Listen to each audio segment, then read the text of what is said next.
Ladies and gentlemen, boys and girls, welcome to round 3 of the RaceFace.Pro GT3 Championship at the beautiful circuit of Messina. We're in for an absolutely grand time of racing. We're in for a great, exciting, well, little bit wet race as well. Joining me in the commentary box tonight is going to be the one, the only Cameron de Bastos, coming and returning after racing a bit of iRacing. He's now coming to watch some of his mates racing tonight. Cameron, Messina, difficult circuit, interesting race to be had in the wet, and with these pro competitors looking to put to the top of the order. Any thoughts of what may happen? Yeah, good evening, Stephen. Good evening, everybody out there. Yeah, Messina, however you want to pronounce it. Tricky technical track, a lot of places where you can get off tracks. You need to be tricky, especially that first section. So you really need to be careful not to extend it. And yeah, it's going to be quite a tricky one. So the drivers will have to be careful. The first chicane, turn 1 and 2, very tricky, even though there are some places that you can extend it. But come the rain, it gets even worse. It will make it extremely worse. It will be a test of driver's skill, patience, and really making sure you do not exceed them and invalidate your lap. But yeah, it's going to be a good night of entertaining racing. It's going to be a great one. Let's take a look through the championship because it is rather exciting in that Brandon Kruger leads out the championship on 95 points, 2 points ahead of Dean Nokia in second place. So Omnius Gaming versus PWSR, something we used to seeing quite a bit of. Christoph Peterson will be running in third place on 62 points, tied with Daniel the Hitman de Villiers, who was in the race for his life last night, actually coming in second place in the 45-minute sprint race. Ryan Barrington-Smith is running in fifth with Tian Elof, who is back behind the wheel. Tian was actually in the commentary box last night. He got to have a bit of fun seeing it from the top end, and instead didn't get much practice like the rest of his field. Andre Sorodio in seventh.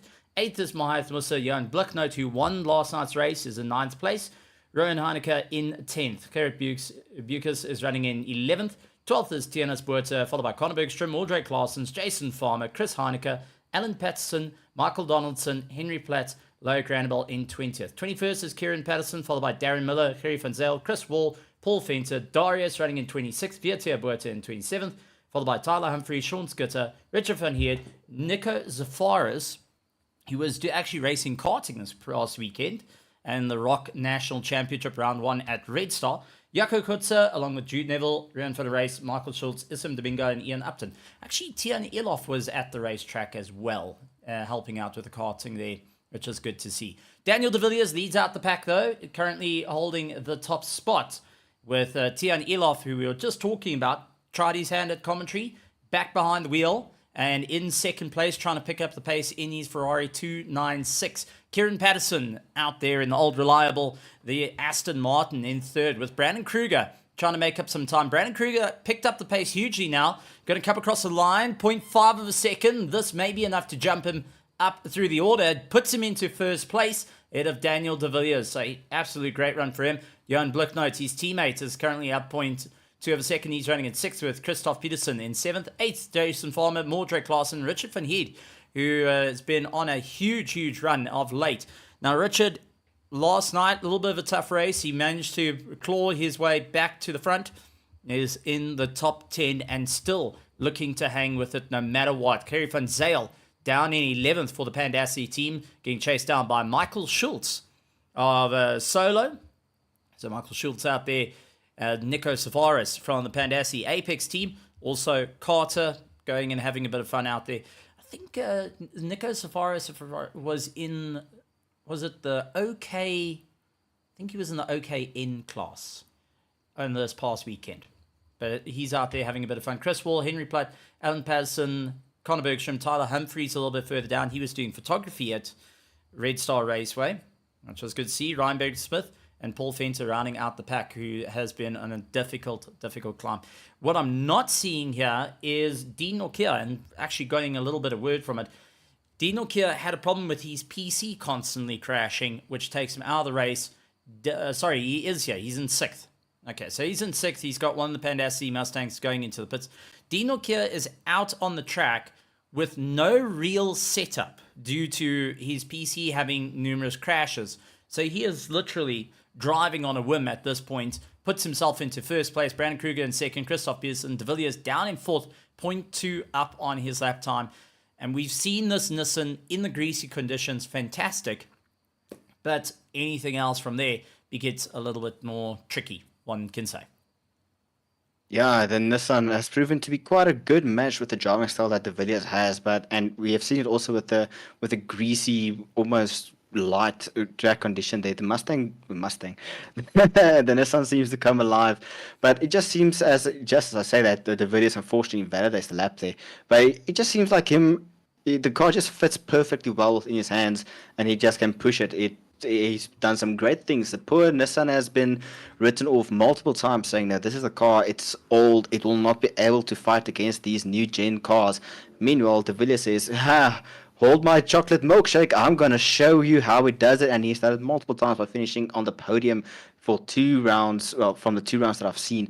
So he definitely is showing the old Nissan really does have a lot in it. People have just been sleeping on it, maybe. Need to go and bring a Maserati in. That's it. Maserati confirmed is ultimate VIP, MVP. You need to go for it. Tian Eloff in first place, though. And take a look. Kieran Patterson, 0.035 behind him. Dean Nokia, his teammate, running down in third. Let's see if he picks up the pace a little bit. But, I mean, the 136.472 in the rain. And Dean Nokia, second place, 0.010. Oh, my heavens. We guys have done the exact same lap times as one another. But how fine can you get when you look at these lap times? I mean, under 100th of a second is first, second, and third. Then you've got Brandon Kruger is 0.1 off them. Christoph Peterson a little bit further down. Daniel De Villiers.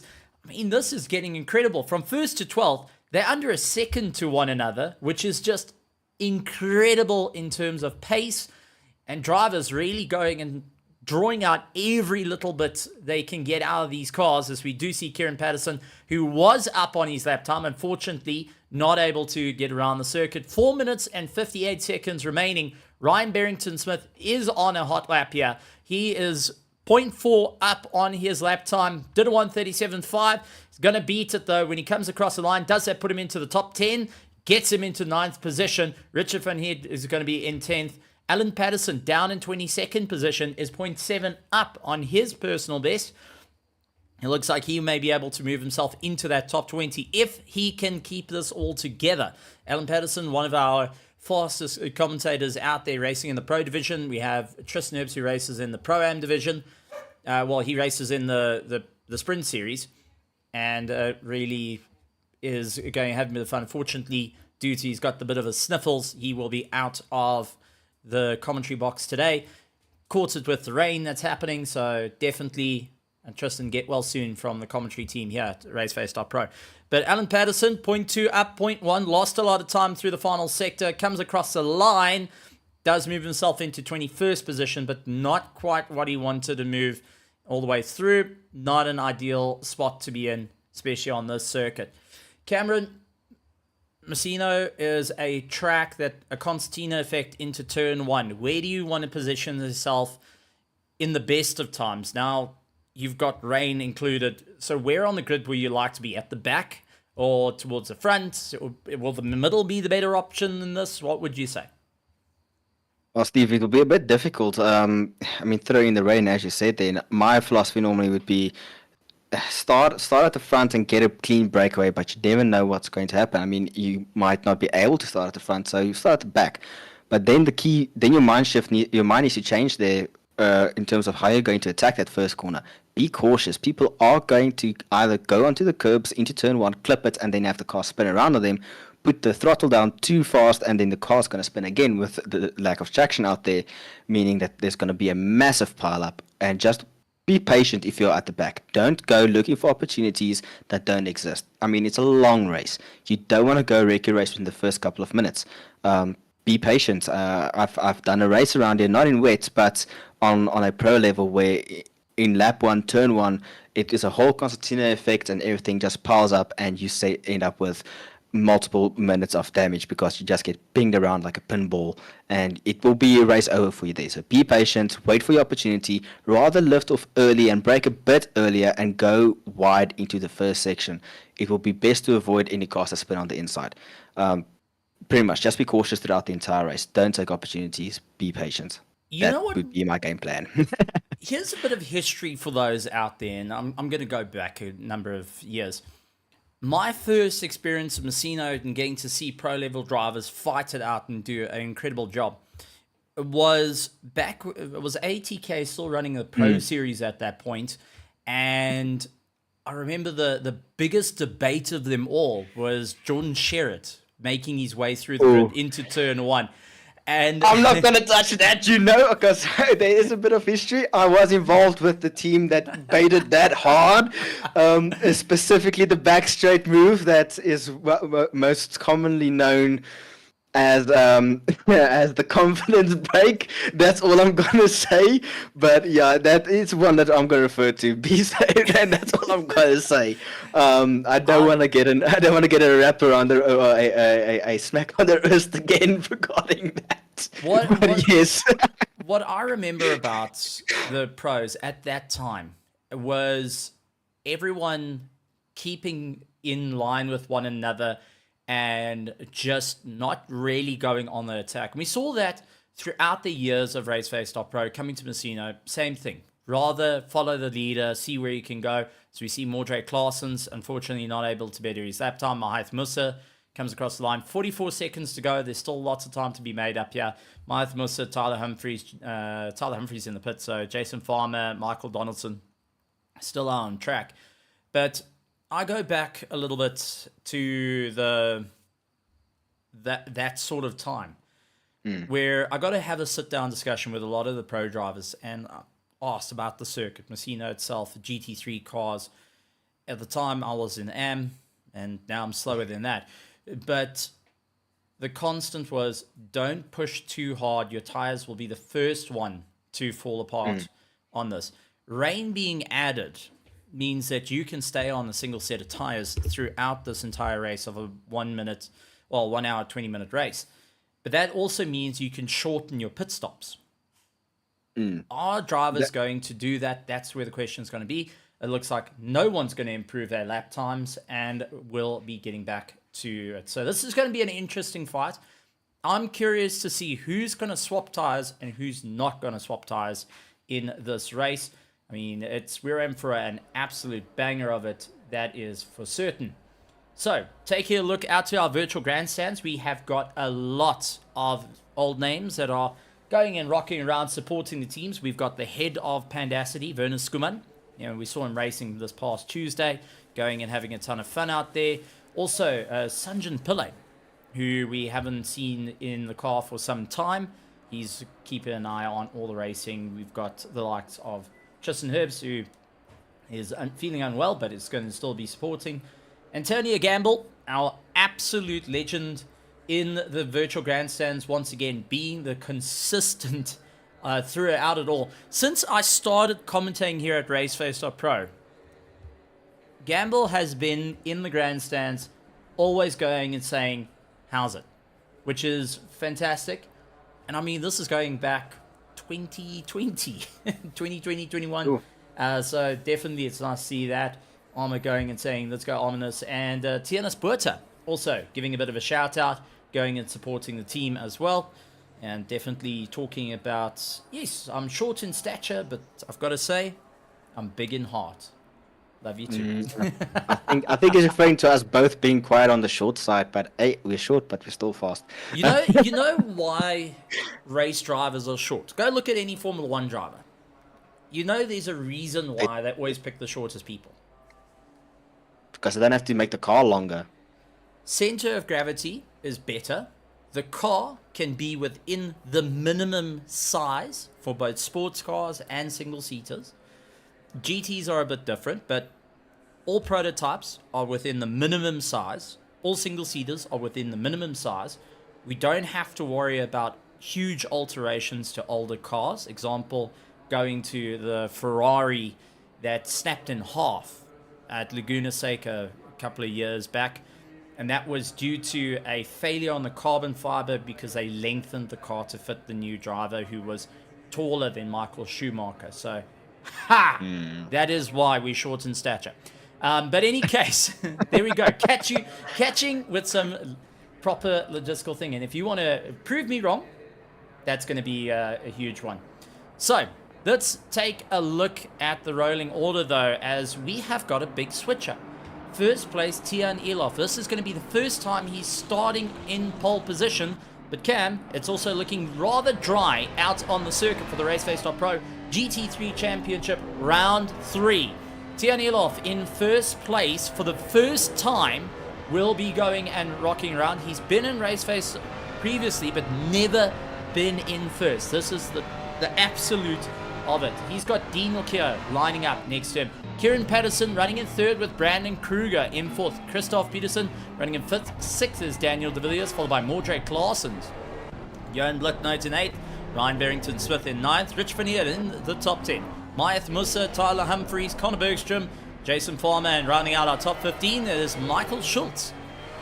16th place is Paul Fenter, Michael Donaldson, Kerry Van Zale with Nico Zafaris. A little bit further down, Henry Platt, Alan Patterson, Chris Wall going to be rounding out our pack down in 22nd position. Not able to improve his lap time, so he's going to be starting all the way at the back.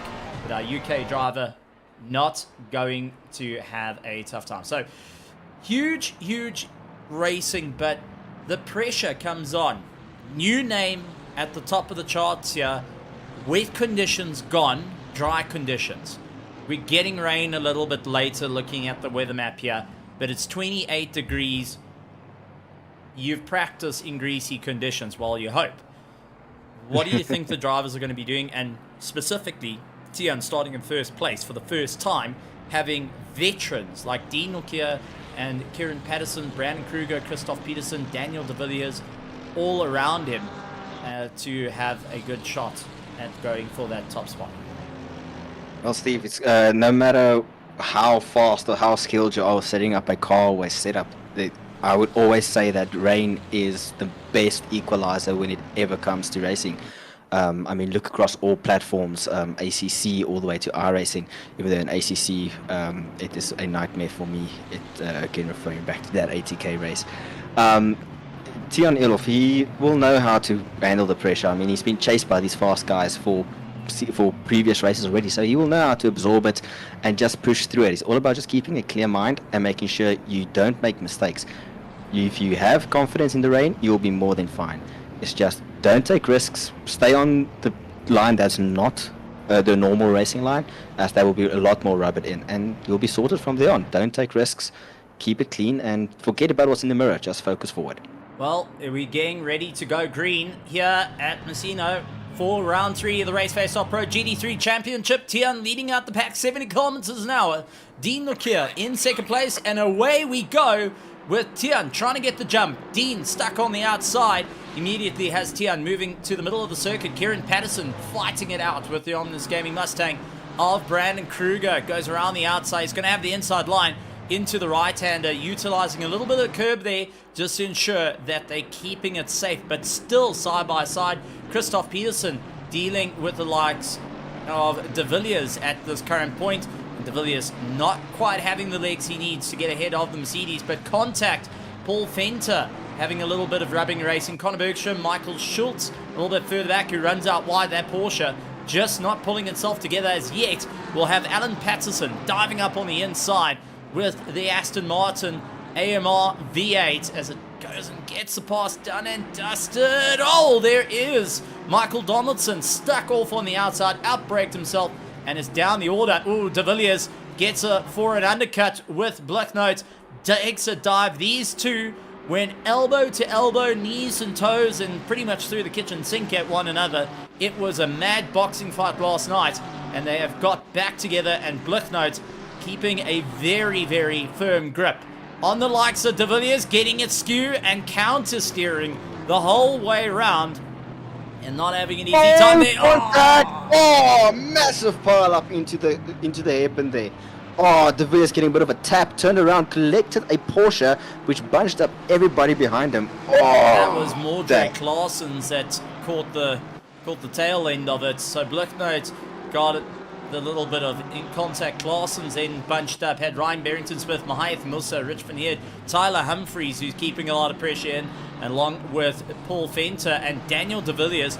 Big look for the inside, looks for the cutback, gets it beautifully hooked in, and will try go around the outside of Paul Venter. Paul going and giving him a little bit of a tough time out there. Connor Bergstrom fighting out with Nico Safaris, the go-karter. No, I can't say go-kart. He's in the Rocket National as De Villiers contact with Paul Venter, getting a little bit boisterous in his fight. Connor Bergstrom now has Nico Safaris having a good go at him. Alan Patterson not moving too much, but Michael Schultz, long dive from the way back to try and get the pass on Alan Patterson, not able to do it just as yet. And it's a bit of a madhouse at this point, with drivers giving it everything they got, still side by side for Paul Venter and Daniel De Villiers as they continue on. Christoph Peterson maintaining pressure on Brandon Kruger. Last night didn't like track limits. Let's see how it's all going to play out, but I think there's a few drivers that have already tested our stewards at this moment. No, absolutely, Stephen. A lot of close calls with track cuts there, but now I've got another question. How are these drivers going to and teams going to change their strategy? I mean, we can see on our weather map here in 30 minutes there's supposed to be some rain there, expected to be some rain, but currently I don't see any form of wet spray or whatever. The drivers are now going to try, those that are brave enough and are able to manage those tires, have they been able to start on wet tires, or will they take the gamble and just start on the dries and then immediately switch over to the wets once the track gets to the point where it's that wet? It's going to be a tricky one, as we see just a bit back. De Villiers a bit slow there. This was De Villiers. We're watching the replay now, and De Villiers had a little bit of contact from Paul Venter, got stuck in the kitty litter, rejoining safely, but gets in front of Jason Farmer, so he's down to 19th position on the way through. Not an ideal circumstance here. Kieran Patterson going and keeping ahead of Dean Norkier, with Brandon Kruger putting a lot of pressure on the back of him. Brandon Kruger and Dean Norkier know each other very, very well from last night's race, and will be doing everything he can. Mordred Claessens going and opening up with the likes of Ryan Barrington Smith taking a dive, and it does look like one of the Mustangs getting a bit moved down. That's Blicknote into the weeds. Blicknote, the 53, now into the dirt. What on earth happened to Blicknote? He was on a phenomenal drive, trying to pull it back. He had Musa on the outside with the BMW, loses a bit of drive, a bit of netcode contact, and unfortunately into the weeds he goes. And Blicknote needing to get sorted out. Another incident happening out on track seems to be the 31 and the 77 running the 777 into contact. That is Rich Van Heerd and Tyler Humphries. So we're taking a look at Rich Van Heerd in the Ferrari, with Tyler Humphries chasing him down in the pink and black Aston Martin. Richard doing everything he can to try and maintain momentum. Oh, Tyler, rear contact into the back of Richard, does move offline to allow Richard to come out ahead of him, but still, that has taken the punch out of his tires, that is for certain. So it looks like quite a few drivers getting caught out in braking markers here at the moment. Contact De Villiers and Humphries. De Villiers is not having the race for him tonight. Alright, so let's see if we can quickly take a look at what happened to Tyler Humphries and De Villiers. Go back roughly 30 seconds. So Daniel De Villiers trying to keep it going, gets bottled in behind Richard Van Heerd, a little bit slow. Richard trying to defend his position on the inside with the Ferrari. Tyler Humphries has De Villiers snake round him, and De Villiers getting a little bit hoofed there, and is unfortunately going and stopping the car. No. I see that he looks like he may have got that car into the pits, and the driver a bit cross with it.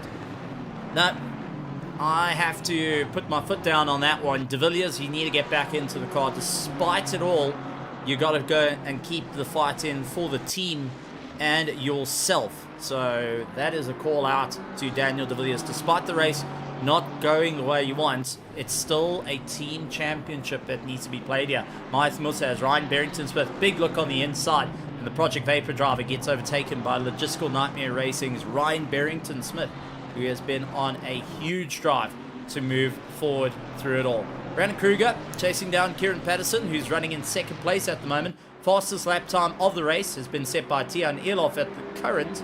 And let's see how it's going to work out. Dean here trying to get past Chris Wall and overtaking one of our back markers with the likes of Christoph Peterson chasing him down. Now, Chris Wall did not get into any defensive position there as a blue flag. He allowed the race to happen, which is always a great thing to see. The driver tactic, well, the team tactics not coming into play. I mean, this is going to be it. And already I can see the virtual grandstand busy cheering on, saying, come on, Daniel, get back in the car. We want to see you race. Rich Verneerd in a fight with Tyler Humphries at the moment. Tyler getting walked out a bit. And Rich Verneerd, a very, very great veteran in the world of IRL racing and defense, will go up against Tyler Humphries as they fight it out. But Rich Verneerd now just trying to go side by side as they make their way around the circuit. The Ferrari's got the advantage. Oh, Humphries trying to turn in, no room to do so. And Richard putting his elbows out there saying not going to happen. Jason Farmer trying to come back at him. And now Humphries side by side yet again with Rich Verneerd, who doesn't give him the space to make a move just as yet. Oh, Jason Farmer going and capitalizing on Tyler Humphries, losing out that drive and sneaks in to take the 15th position. Tyler's going to have to go late on the anchors. He chose the outside line, though. They'll give him the advantage into the left-hander to be on the inside line. Jason Farmer's coming back at him, a little bit of straightening. Oh, a little bit of argy-bargy contact between the two of them yet again. And Humphries goes out wide, comes and slots himself in front of Henry Platt, who is still a little bit miffed with himself after last night running out of fuel 10 centimeters before the finish line.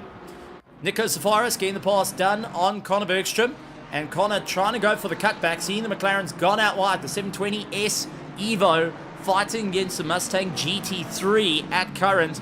It looks like the McLaren just having a little bit more of an advantage.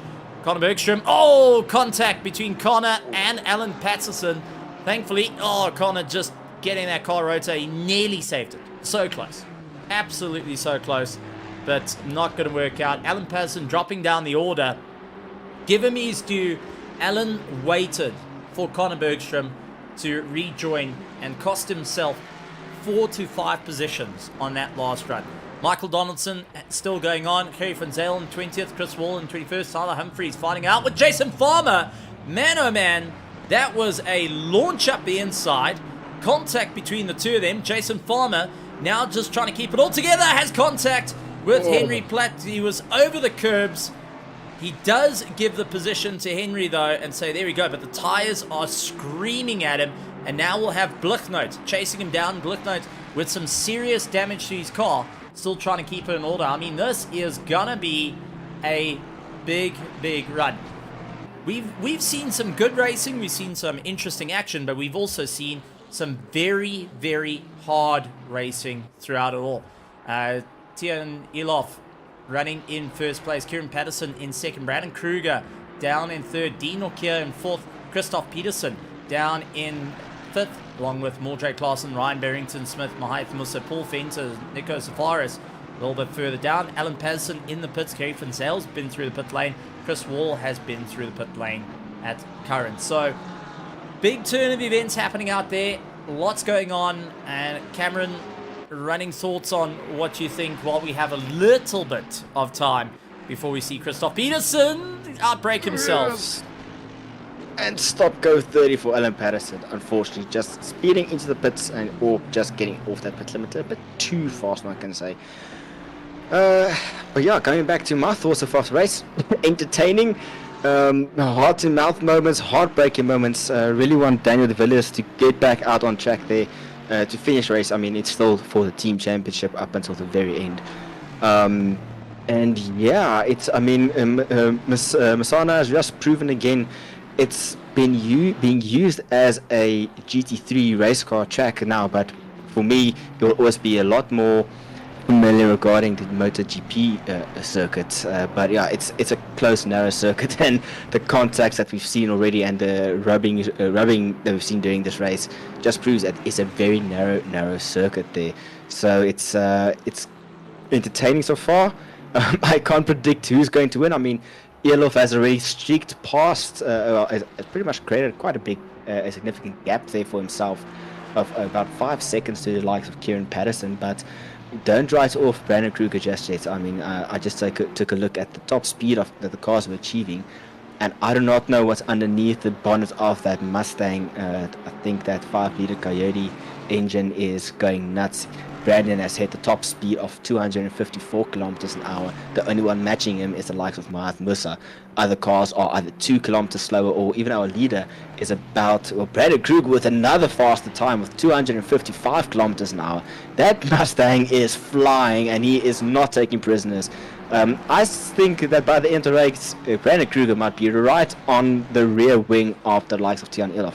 You never know what's going to happen, but Dino Kier struggling to get the car to work with him as he's dropped down 2 positions from where he was previously. But it looks like the Mustang is the car to beat tonight with the top speed that has been hitting down the back straight. So it's been an entertaining race. Can't write off who's going to win just right now. People are fighting back, moves are being made, and with the rain being thrown in in the next 10 minutes, strategy is going to go out the window, and everybody's going to be scrambling to get onto those wet weather tires in order to outpace the opponents and really just get the upper hand. The question is, when the track will be ready to switch over to the wet tire. You never know when that's going to be. I would say I wouldn't want to be in the fastest car in the wet weather, because that means I'm not utilizing all the aeros. Brandon Kruger gets a pass, or attempted pass, on Kieran Patterson, trying to straight line him though. Kieran will have the right-hander advantage and gets it all sorted out. Kruger trying to come back at him for the Omnius Gaming KSR team as he fights his way through. Alan Patterson with a stop-go 32nd yet again, and it looks like he has stopped and will be getting back to pit lane. It looks like they're going to be retiring that car for another stop-go 32nd. That makes 2 of the PWSR cars out of this race. 2 left in the race, being Kieran Patterson and Dean Norkier, as we do see the fight continue on. So a couple of sad retirements, and I would prefer to see Alan out on the track along with Daniel de Villiers. It's not ideal to see them out of the race, and especially the circumstances that come on, so they really need to... I hope to see them back out there. But Tian Elof out in first place, opening up the gap. 5.4 seconds to Kieran Patterson, who's dealing with Brandon Kruger at the moment, not helping his pace. Dino Kier has got Christoph Peterson remaining, putting enough pressure on him. Ryan Barrington-Smith dealing with Mordre Claessens up into 7th. Mahath Musa in 8th place has got Chris Wall ahead of him to get past, and Chris Wall will be a blue flag, so he's looking to try and get round as quick as possible, as Paul Fenter is lying in 9th, waiting to get his pass done and dusted. Nico Savares running in 10th, along with 11th Michael Schultz. Richard van Heerd is dealing with Tyler Humphries. Yet again, these two coming to blows with each other out on the circuit. Jason Farmer in 14th. 15th is Henry Platt, Johan Bloknout, Connor Bergstrom, Kerry Funzel, Michael Donaldson, and Chris Wall rounding out the pack at the moment, as we do see Tyler Humphries trying around the outside. Not going to work out there, and we'll see possibly for an undercut. Gets a little bit squirrely, and that Aston Martin not going to work out. Brandon Kruger right up against the back of Kieran Patterson, fighting it out for second place. Tried for the outside line, didn't quite work out in his favor, as the drivers just trying to push the edge of what they can do. Tyler Humphries giving a bit of a bump draft as he tried getting into the slip of Richard, and Richard not backing down from the fight. He's going to try and walk that Aston Martin to the fringes of the circuit. And this is a fight for 12th and 13th, but you can swear they are fighting it out for first place, with both drivers not leaving anything to chance at this point. That's just going to help out Jason Farmer to make up some time, and Michael Schultz to open up his gap to this little fight as well. But what are they doing to the tires as they're going to be fighting it out? For those that have already pulled into the pits and done their first pit stop, Kerry Funzel and Chris Wall that have completed their first pit stops, they will need to keep a very close eye on the conditions when they're going to get into the pits. We've seen that once the rain comes down, life gets rather interesting. Paul Venter onto the back of Mahath Musa.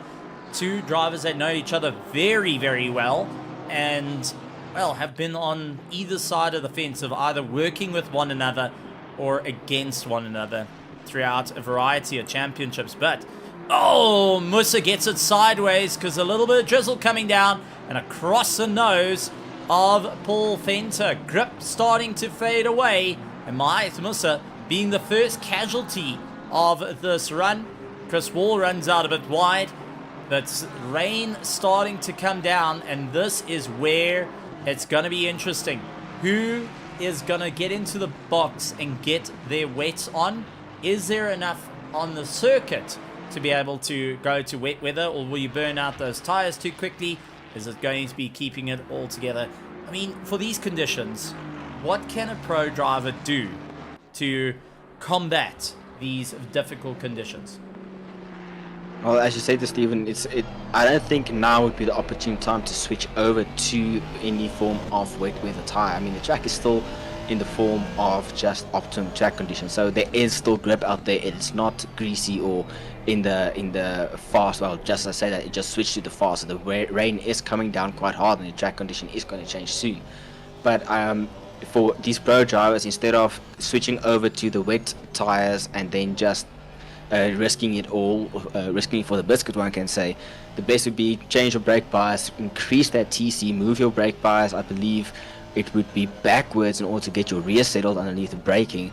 Normally I've got my crew chief to tell me that in my ears. So the best would be increase your brake, move your brake bias backwards, increase your traction control, and if needs be, just increase your ABS. But be very gentle on your brakes. Don't want to lock up, because then if you lock up, it's a one-way ticket all the way into the kiddie litter, and you will be sacrificing a lot of positions from there on. But it's the track is changing now. We don't know how fast it's going to be and who the drivers will be that's going to take that risk. I did see the likes of, I believe, car number 1. They parked the car. Unfortunately, the car deciding to retire there. Thought that we would have our first driver switch over to the wet weathers, but no, unfortunately the team decided to retire the car there for tonight's race. I mean, so far I haven't seen any drivers dive into the pits, so the pro drivers are definitely showing their skills, trying to keep it all together on the track and not risking it. But there is going to be, just from my perspective, driving on the likes of Mahath Musa is on board. The car is all over the place, specifically on the exit or the run up to the last corner. That's just going over the curbs there. It's definitely proving quite a handful for our drivers, but now they are definitely showcasing the skills as to why they are the pro drivers and why they are fighting in the top division of our ACC race series. It looks like that was Michael Donaldson who has retired. He's the car 1, and that is rather unfortunate to see that Donaldson retiring out of the race and bringing us down to 19 cars. So far, Alan Patterson, Daniel De Villiers, and Michael Donaldson are our retired cars. Rich Van Heerd, along with Tyler Humphreys and Jason Farmer, going and fighting it out. And I mean, that is just going to be a huge run as Jason Farmer has a look at Tyler Humphreys, but runs out wide. This is where off tracks are going to play a huge factor through it all, and we'll have to see how it goes. Rich Van Heerd still fighting out with Tyler Humphreys. This is our closest fight on circuit, and getting some reports though, Michael Donaldson not having a good time out on the circuit. He had to retire the car, trying to get a little bit more information from the pit of what's gone on with Mr. Donaldson. Oh, contact between Rich Van Heerd. A good sideways moment. Beautiful catch for Tyler Humphreys. 10 out of 10 drift there. And Vin Petrol will be allowed. Vin Diesel will give you a bit of criticism, but Vin Petrol will be happy on that one. Jan Blicknotes and Conor Bergstrom going and working with one another in these difficult conditions as they race on. So this is going to be a good one, and a couple of our drivers out there in the virtual grandstands have now holding an umbrella up and just taking a look at what's going on. saying they're expecting a few drive-throughs to be coming out in a very short time, and I have to agree with the racing at the moment. Everyone's sliding around, battling to keep this little bit of grip, and I'm waiting to see the Rooster Tails starting to form a little bit more. Track conditions going a bit greasy, and you can see everyone battling. It doesn't matter what you're in, Ferrari, Aston Martin, BMW, all of it now starting to feel the pressure, as Tyler Humphries now defending against Jason Farmer, Rich Van Heed, who's going and fighting out, but Tian has lost a second to Kieran Patterson. He was at 5 seconds ahead. He's now 4.9 seconds, going 4.6 seconds in his fight to try and keep that first place. And this is where having that bit of help last night would have been great to get a wheel out on the track. And I mean, this is going to be a huge run through it all. So just taking a look. All right, and first drive through coming in for Nico Safaris, our OKN driver, pulling into the pits, and the Pandassi Apex getting himself for his drive-through penalty. Not ideal circumstances for his drive. We do see Tyler Humphries getting into the pits. He's opting to change his tires. That's going to free up Richard Van Heerd and Jason Farmer to continue on. So first drive-through penalty goes to Nico Safaris at this point. Unfortunate run for it, and that is now going to be 3 pit stops on the way through. Not a great one. But news coming in from Michael Donaldson's side, had to go and retire the car. Unfortunately, due to personal reasons, he got the call on the radio, got to retire the car, but will be back up and going a little bit later. So we do go and say hopefully all is okay with Mr. Donaldson, and I know that he will be supporting his team from the sidelines in this regard. Unfortunately, this is the world that we live in. Sometimes you win, sometimes you lose, sometimes you get the world turning on your head. And for a lot of these drivers, the conditions are being the one turning on their head. Yeah, no, absolutely, Stephen. The weather has come down in buckets. I mean, in the past, well, the last, 10 minutes, the track has gone from optimum all the way to greasy. So the cars are going to be sliding around a lot. So the best would be to just get the cars around as best you can, and just try fit on those wet weather tires now, because this is pretty much the conditions that you want for them. This will be the best time to get the best possible grip out of them, and maybe even close the gap onto any people or any driver that's ahead of you and get those positions. I mean, the more you stick around on the slicks, the more you're going to struggle, and the more you are going to open the door for mistakes to creep in and get those trackouts. I mean, a lot of drivers are now going to experience where the car just suddenly decides to drift wide, and then that will lead to the unexceptional, the unexpected. Okay. My tongue is twisting tonight, but the unexpected track cut from the Steward. Pull into the grass. The Honda doing exactly what it always does. Goes lawn mowing. Blythe Musa says thank you very much on that one. Block Notes and Conor Bergstrom working with one another. Nicholas Forrest into the pit yet again. And he is getting his first pit stop sorted out. He's served his drive-through. He's getting his pit stop done. Got his teammate, Kerry Van Sales. So this is 16th and 17th into the pit. This must be their chosen pit stop time. But Kerry Van Sales was in the pits earlier in the race. So he has now opted to get his final pit stop out of the way in the 54 minutes left of this race. So it's a long push for the end. He's got to ensure that he can keep going. Tian Elof, though, leads out the pack with Patterson. 3.4 seconds, gaining a lot of time there.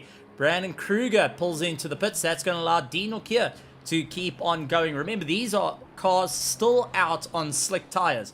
They've been doing times on slicks. They're not on wets, and they are trying to keep it going. Henry Platt going out wide. He's now in front of his own teammates of Blocknotes and Conor Bergstrom as they try and fight it out through it all. Chris Wall is into the pits, serving his pit stop, trying to get it done and dusted, and will be going back onto track. Blocknote looks like he's going to be diving into the pits with Conor Bergstrom, Mordrake Larsons, Brandon Kruger, Paul Fenter, we have got a number of cars diving into the pits to get themselves sorted out and onto wet weather tires. Very few are sticking it out. Tian losing out a lot of ground to Kieran Patterson. We do know the Aston Martin is a absolute beast in greasier conditions, and Kieran behind the wheel is a very, very talented driver. But how long can these drivers stay out on slicks to be able to continue on? I mean, our top 9 are yet to get back into the pits. Kieran Patterson already showing the wear and tear as he loses out a lot of ground, fishtailing off the circuit. Jason Farmer onto the back of Richard van Heerd. They are in close proximity and getting all that aero wash thrown in, as well as Christoph Peterson slow through the running as well, as he's trying to keep this AMG GT3 all in order. 2 cars have completed all their pit stops. Peterson now into the pits, Tian Elof into the pits, and Kieran Patterson still sticking it out in the wet conditions.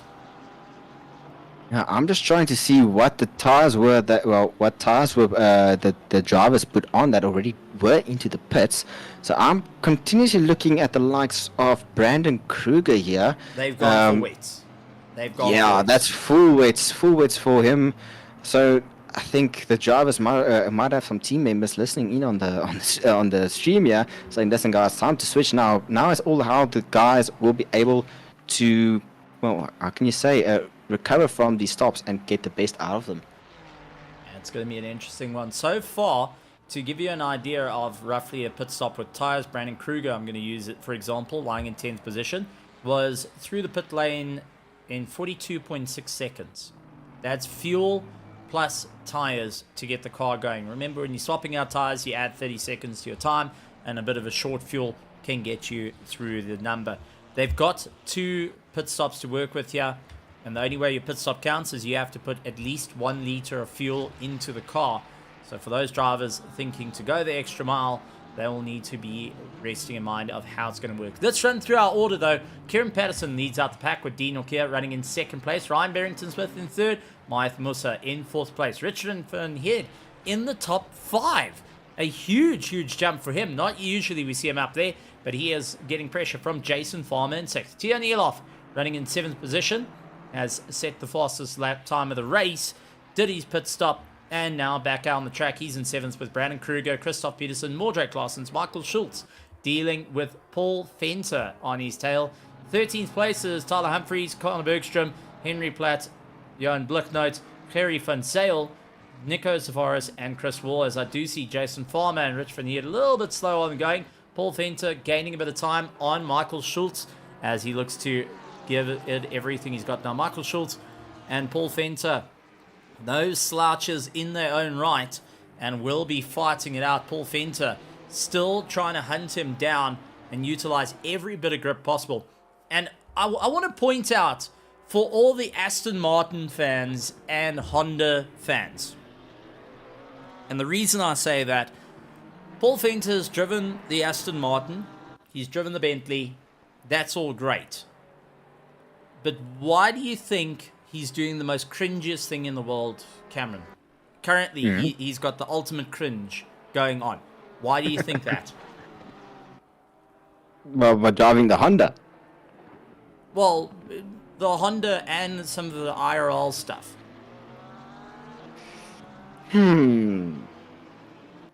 I'm not sure, Steve. Maybe he just wants to cut grass a lot. I mean, the Honda is quite difficult to drive. I never really liked it. I don't know. Why is he doing the cringiest stuff, as you would say? Okay, so in his sim rig, he's actually got an Aston Martin branded GT3 lookalike wheel.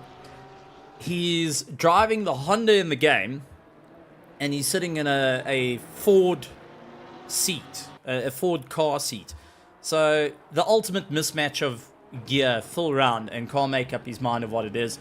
But Paul Fenter sliding around the same way as he used to slide around in his single-seater of past in Formula Libra. During the Formula V would be on the road tires, switching to semi-slicks and then into Libra as he goes after Michael Schultz. But the cringiest thing of them all, he's got an Aston Martin branded wheel in a Honda. I mean, pick a side if you're gonna go for it. He's preparing for the future when the F1 Aston Martin team finally signs. I mean, next year they're gonna have Honda-powered engines. He's just preparing it. He's been leading the way. He's been the cog that turns the wheel for the F1 team to say, listen, this man might be onto something by running a Honda with a Aston Martin steering wheel, and maybe that might be the link that we need. I mean, they've got Adrian Newey now. Maybe Rubbish he's excuse. also the rubbish excuse. Cam, you can't do it. You can't. No. No. You don't do it. No. He might be the missing cog in the whole plan. No. I mean, it makes sense. You can go away from that. But in the fight, Paul Venter versus Michael Schultz, and Paul is very, very aggressive on the attack, sliding the car out, not having an easy time there. Michael Schultz very calm in his positioning of the car, where Paul Venter's really all over the back of him.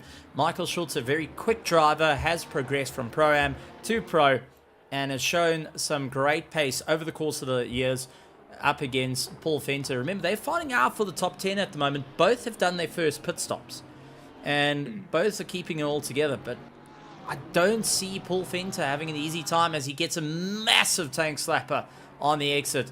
Still trying everything he can. I've got to take my hat off to the drivers out on the track here at Messina. Is Kieran Patterson, Dean O'Keefe, Ryan Barrington-Smith, Mahias Musa, and Rich Finley still out on dries at this point. And what is that track condition looking like? Damp. With some decreasing rain within the next 10 minutes. But remember, Stephen, this is something I also want to point out. Kieran Patterson did this exact same thing last year when we raced at Watkins Glen. It was a downpour of rain there, and with some breaks between from wet to dry and then rain again. And for that entire race, he ran dry tires. And he won that race. He didn't start on pole. I do stand on a correction, but he went out and won that race, I believe. And that just shows how well he takes care of his tires and how he's able to just place the car perfectly, not push it to his limits, but still able, as I say that, he gets a bit of an off track there. Sorry, Kieran. Commentator's curse, that's my first one for the year. But he's still able to just ink out that gap. And, as I say that, that's a drive-through. I'm gonna go sit in the naughty corner there. Apologies, Kieran. You can send me the ball, and Kieran's into Angel! Okay, I'm gonna leave and sit in the naughty corner in the closet. I'll if you need me, just you know where to find me. I'm gonna run and hide from the PWSR crew. Cheers, Stephen. I'm out. Oh man, coming into the pits, and that is purely coming in and not able to slow the car down sufficiently with the wet weather. And unfortunately, going and landing up with a bit of a problem. Kieran now serving a drive-through penalty, plus will need to get some work done on the car when he does the pit stop, changing tires, putting fuel in. This is running a little bit late, 45 minutes to go in a very long pit lane. Mahias Musa fighting it out though. But if we take a look on board, let's go to the helmet cam of Mahias Musa and see how busy this car actually is. Traction control, ABS, everything going and maxing out just to try and keep it together, gently bringing the revs up. Kieran with a stop go 30-second as well, just for added. I'm running for the heels because I know he's gonna come after me with a bright time. Unfortunately, this is the risks you take, and the pit lane has caught out both Alan Patterson and Kieran at this point as they landed up with it. And he's got a perfect backseat to see Mahias Musa, who gets a pass on Ryan Barrington-Smith and will continue on the drive. But Kieran Patterson, 30-second pits added to his pit stop. So when he gets the work done on the car, he's got another 30 seconds added to that. I mean, this is going to be a rough one. Connor Bergstrom with a drive-through penalty. It's all starting to rack up. Connor's now into the pits. Try to serve that drive-through penalty. He's got one more pit stop to go. But Messina, wet weather, a track that is abusive at best with its track limits, now starting to show its head in this fight. And once, it's pretty much like a Cerberus. You think it's a cute little puppy, and then you see three heads. and then you got a problem. Or the Hydra. As soon as you get rid of one thing, you get the next. And our stewards are being, well, I can't say harsh. They are fair, but man, oh man. Just because it's raining doesn't mean you get away with extending the track there. But I mean, I always said when I was racing ACC, it would be like Misano for me is a motorcycle track. It's small, narrow. It started out as a motorcycle circuit. The first time they raced GT3s on it, it landed up with the fastest accident in GT3 history in I think it was 2020 or 2021. They had that massive Audi went off track and then had a huge impact. And in GT2s that were racing at the time, I think it was only 6 of them, and 4 finished by the end of the race. That was the first time. It's a very, very tricky track. It's narrow, the runoff, the rumble strips. It will knock your car left, right, and center if you just overextend it. And the stewards are not making it easy. Well, they're not saying, oh, cool, just because it's not a normal circuit for these cars doesn't mean you're going to have it easy. We are going to punish you, and you are going to suffer. Track limits are track limits, and the drivers are finding that out again tonight. With Kieran just finishing his stop, go 30. I don't think that was a pit stop. Nope, the tires are still the same. So he will be circulating again and coming into the pits in order to get the fuel, get the tires done, and hopefully not... Well, he starts afresh. He doesn't have 3 track limits now. It's not limited by track limits now. He's still got 3 to play with now, but it's from here on out, it's only going to get worse. If you extend those in the second set of 3 track warnings, you will have another big issue on your hands there. So it's a bit of a balancing game. Do you push the limits now, or just dial it back, don't risk it, get the points for the team, and go from there? That's the question that needs to stick now. I think it's more go for the team points at this game. He's the second of the PWSR cars out there. He's in 11th position. Tyler Humphries is 3.8 seconds. He's got 2 pit stops on to do as well. That's going to throw him out of the top 10. Rather circulate, get the points, try and recover what you can. One thing I'm keeping an eye on, Sherry Funsale, the Pandacity Apex team, and Chris Wall are currently the only 2 drivers that have completed all their pit stops. We're taking a look at Tian Elof, who's completed his first pit stop. He's into 4th place. So he's on a great climb there. Richard Finnehy still's got 2 pit stops to do. He's got Brandon Kruger on his tail. 2 different strategies coming to play. They're fighting for overall position. But I think Brandon Kruger, with a big lunge on the inside, will get the pass done. He's got the grip compared to Richard, and will just walk on by there, open up the gap. Richard, taking a little bit more gentle, has got to think about when he's getting into the pits here. Continuing any further, 40 minutes to go, double stacking your pits in the wet weather, not worth it. Rather just get in there, get your first stop out of the way, change over to those wet tires, get yourself comfortable, continue on the momentum, short stop the final pit stop closer towards the last 15 minutes of the race, because there isn't any pit window now. The pits are open soon as we go green and closes at the end. So I think that's going to be the game plan. For Dean Nokia, same thing. He's got Mahath Musa that's also needing to get his second stop. Ryan Barrington-Smith needing to get his stop. But Tian Elof, Brandon Kruger, they keeping close to one another. I've got a funny feeling Tian and Brandon may be on the hot wicket here, considering Tian is 15 seconds away from Ryan Barrington-Smith, but 40 seconds through the pit lane is a long time for any driver. Kieran Patterson has now got Tyler Humphries, who's caught up to him. Tyler is 0.8 of a second, so Kieran's properly slacked off the gas now and is not pushing as hard as possible. Tyler Humphries is going to have a look around him, looks to get past, and Kieran slams on the anchors, lets him go, not going to put up a fight there, and is just circulating. Yeah, I think just protecting the car now at all points. I mean, he's still driving, or Kieran is still driving around with some damage on that car, so it's going to be difficult. It's an unnecessary stop, but he will have to do the stop later on to get the likes of, well, to get the last fuel that he needs for the last bit of this race.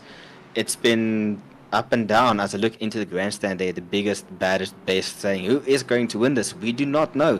That is what is keeping us all on the edge of our seats. I mean, Tian Elof, they're losing time to the likes of Brandon Kruger. They're from a 5-second gap the last time I checked to a 4.3 second gap. So Brandon Kruger is definitely closing down the gap that was there and hunting down the likes of Tian Elof. He doesn't have to worry about the likes of Kieran Patterson anymore due to Patterson experiencing those penalties and the drive-through. So now it's pretty much hunting down the car in front of him, and that's his clear target. Nobody in between. He's hunting for that win.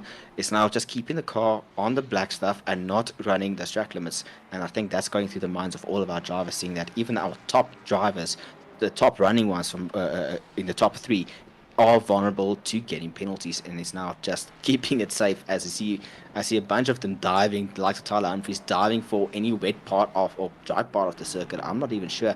They're all over the track hunting for any form of grip for those tires. But I think some of them might be playing the long game, Stephen. I mean, in 30 minutes the rain is going to stop, and with the likes of 19 cars circulating, there is going to be a dry line forming.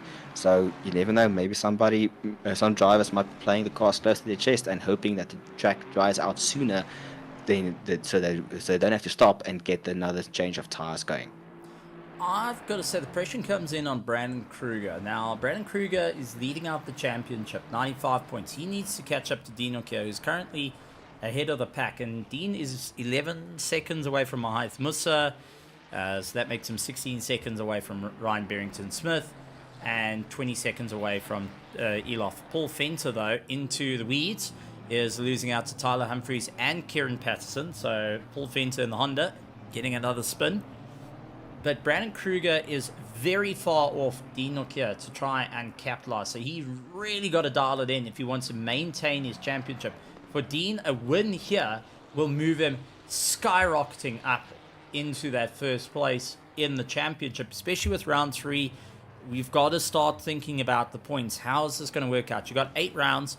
You take away 3 of those. Time is of the essence. You need to really try and figure out how you're going to get the drive. Brandon Kruger now looking to get his pit stop done and dusted. This will be the final pit stop, and going for the undercut on Tian Elof, Ryan Barrington-Smith, Mahath Musa, and Dean O'Keefe. Rich Van Heer still continuing on. He is going for that very, very late run, along with Ryan, along with Musa, along with Dean. They are constantly trying to keep it going. I wonder if those drivers didn't start out on wet weather tires, and they've just tried nursing them throughout the race. If so, that is very, very well done, because I'm looking at lap times. Dean O'Keefe, 142.1 on his last lap. Mahath Musa, 141.8 on his last lap. Ryan Barrington-Smith, a 43. Tian Elof has done a 140. He changed to wet weather tires. Ran away at the start, probably because on slicks. Soon as the rain came down, different story. Lost out that momentum. Richard Van Heer doing a 42.4. I got a funny feeling they started out on the wet weather tires, and I was wrong for saying that they were on slicks, continuing it on, because this track it might is be possible. This track is damp. It's damp. You can't. It's try through for Tian Elof. Ouch. That's hurt. That's first place gone. Our driver, yes, Tian Elof, who is 6th in the championship, will now lose out that little bit of time. And unfortunately, this is first place slipping out of his hands at a rate of knots.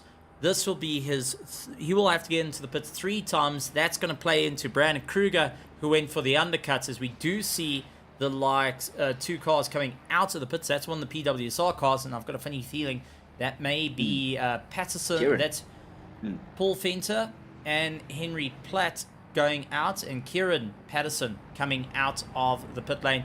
And Kieran just trying to find any way past the likes of Paul Fenter, trying to hurry him out the pits, like, come, go. We need to get back into this race. Paul Fenter, who is now just trying to keep the momentum, will try and battle it out. But for Elof, he's lost out 1 position. He's got to get 1 more back into the pit, but this has brought him right closer to Brandon Kruger who has no more pit stops to deal with. Kieran Patterson and Paul Fenter, they are the closest to one another, fighting it out for position. Paul completed all his pit stop. Kieran needing one more pit stop to go. Blicknotes is now into the pits as well. So we are starting to see as it all unfolds. 33 minutes left of this race. Strategies are all over the cards here. Generally, you can guess and come out with a bit of an understanding, but not this time. Interesting fight brewing on circuit. Former teammates in the same vehicles. Gerry van Zyl, Connor Bergstrom. Both were previously of Pandacity. Connor moving over to the likes of Omnius Gaming, and now Gerry van Zyl, knowing what Connor can do, will fight it out. Both in Mustangs, knowing what they need to do to keep within the fight. This is only going to help out Nico Safaris, who's a little bit further back. He's in 14th. He's 5 seconds back, but this little fight may be enough to bring him into contention. And while these two are fighting out with each other, they have got Ryan Barrington-Smith closing up on them, and he will need to figure out how to get past very, very quickly. Otherwise, he's in for a world of hurt, and dropping him closer to Richard van Heerd, Christoph Peterson, Mordred Claessens. Tian Elof into the pits, getting his final pit stop done. Michael Schultz is coming into the pits. Chris Wall, for the 3rd time, coming into the pits, and possibly for damage. This is either damage or fuel that's brought him into the pits. And I think it might be fuel, Stephen. he was an earlier stop, which would make sense. I mean, I didn't see any notes regarding an incident. Oh wait, no, a couple of minutes ago. Oh, that's quite a significant while ago. He had some contact with the likes of car number 10, which is Mordred Claessen, but that is in the very early stages of the race. So I believe this might be actually fuel. As he went in, fixed the damage that he had, came in, went out, did his first stop, and now he's doing his final and last stop. Well, the thing is, he's served all his mandatory pit stops, as we do see eventually Ryan Barrington-Smith able to get by, as Gerry van Zyl diving into the pits after fighting with the likes of Connor Bergstrom. Tian Elof out of pit lane. He is down into 10th place, which means Christoph Peterson leads out the pack that have already done their first pit stop. Richard van Heerd, after a long time out there, a very, very long stint, is doing his first pit stop, which leaves the likes of Dean Norkier, Mahath Musa, and Ryan Barrington-Smith still out on track, needing to complete their first pit stop. And for our leader, who has now opened a 10-second gap to Mahath Musa, this is now helping him out to stay away from the drivers like Christoph Peterson, because Christoph would be at 16 seconds. That would be roughly 45 to 50 seconds between Christoph Peterson and Dean Norkier at the moment, which will give Dean a opportune moment to move forward. Brandon Kruger, however, on the undercuts is only down in 8th, and he is a long way back from the fight to be able to go in for it. Mordred Claessen's taking the challenge to Christoph Peterson as they fight it out. Rich van Heerd coming out of pit lane will have Brandon Kruger hunting him down. He managed to just get out on time. Brandon Kruger will be looking for the undercuts. He does so. Beautiful pass. Gets it done and dusted. Richard trying to get a little bit of heat into those tires on the way through. Connor Bergstrom parked in pits. I repeat, Connor Bergstrom is in pit lane and now will be getting himself sorted out. So Connor Bergstrom down in 18th position at current. Gerry van Zyl will be able to move his way up. So Connor Bergstrom actually down into 19th. He's really dropped off the mark after going into the pits, getting himself sorted out in this race. Couple of drivers getting themselves sorted out. Christoph Peterson is into the pits and will be going in, having a bit of fun out there. Paul Fenter still battling out with Kieran Patterson as these two fight it out, still keeping within it. So Connor Bergstrom is still parked though. Up, down, off the jacks. There he goes. Going. There we go. So up on the jacks, down Christoph Peterson, Tyler Humphries into the pits. getting himself sorted out. Dean O'Keefe will be making his way around. Is he going to get into the pits? He's behind Jason Farmer now of the Griffin Sim Racing team. So Dean O'Keefe going and showing what that PWSR car can do. I've got to say, though, as the Ferrari's gotten a little bit dirty, the PWSR on the right-hand side, especially the P that's in black, getting covered with that dirt, makes it rather difficult to see. Maybe putting it white? No, can't put it on white because it's already got a white background. I mean, and the R on the left side disappears into the black when getting dirty. Something maybe to point out. It's something to chuck out there. Nobody cares about what gets covered in dirt. It's all about the racing, Stephen. If it's good racing, nobody cares if the cars are good, clean, or dirty. I mean, when I'm slow, I want to look good while going slow. No. I mean, if you cross the line, I mean, take a look at Le Mans. If the car crosses the line, those cars are covered with with rubber bits and dirt and everything. And some of those cars are even covered, well, get glossed with that, and then go to the next race directly as that, because it's seen as a coat of honor, saying you finished the race, you finished one of the toughest race. I mean, yes, this is not one of the hardest races, but it's still, with the pace that these guys are going, it is one of the hardest races. It's, for them, it's hardest races. So getting the car dirty, and nobody cares about if it's dirty. It's seen as a coat of honor, a blaze of glory. So a little bit of dirt never hurt anybody. As we see a drive-through for the likes of Tyler Humphries. Oh boy, I think I should just keep quiet, because every time I speak, Stephen, drive-throughs keep on popping up. Or should I just keep on talking? Is he retiring? Yes, he is. Tyler Humphries parking in pit lane. No, can't. Okay, I'm going to call drivers out. Tyler Humphries, best get that car back out onto track, getting a drive-through and just parking it and going, I'm done, because the steward told me I did a naughty because I abused track limits. Serve your penalty. Get back out on the track. Don't leave it like that. And I will call out every driver possible for doing That's stuff Stephen like asking nicely. I mean, I've shared a car with Stephen. He knows how heated I get, and yeah, this is him asking nicely. The next one, he will come to your house and make you sit in your rig and drive the whole time around. Not a good. I don't know. I don't. I think that car needs to get back out. But in any case, rain seems to be lightening up a little bit. Dean O'Keefe still leading out the pack with Mahath Musa in second place. Ryan Barrington-Smith in third.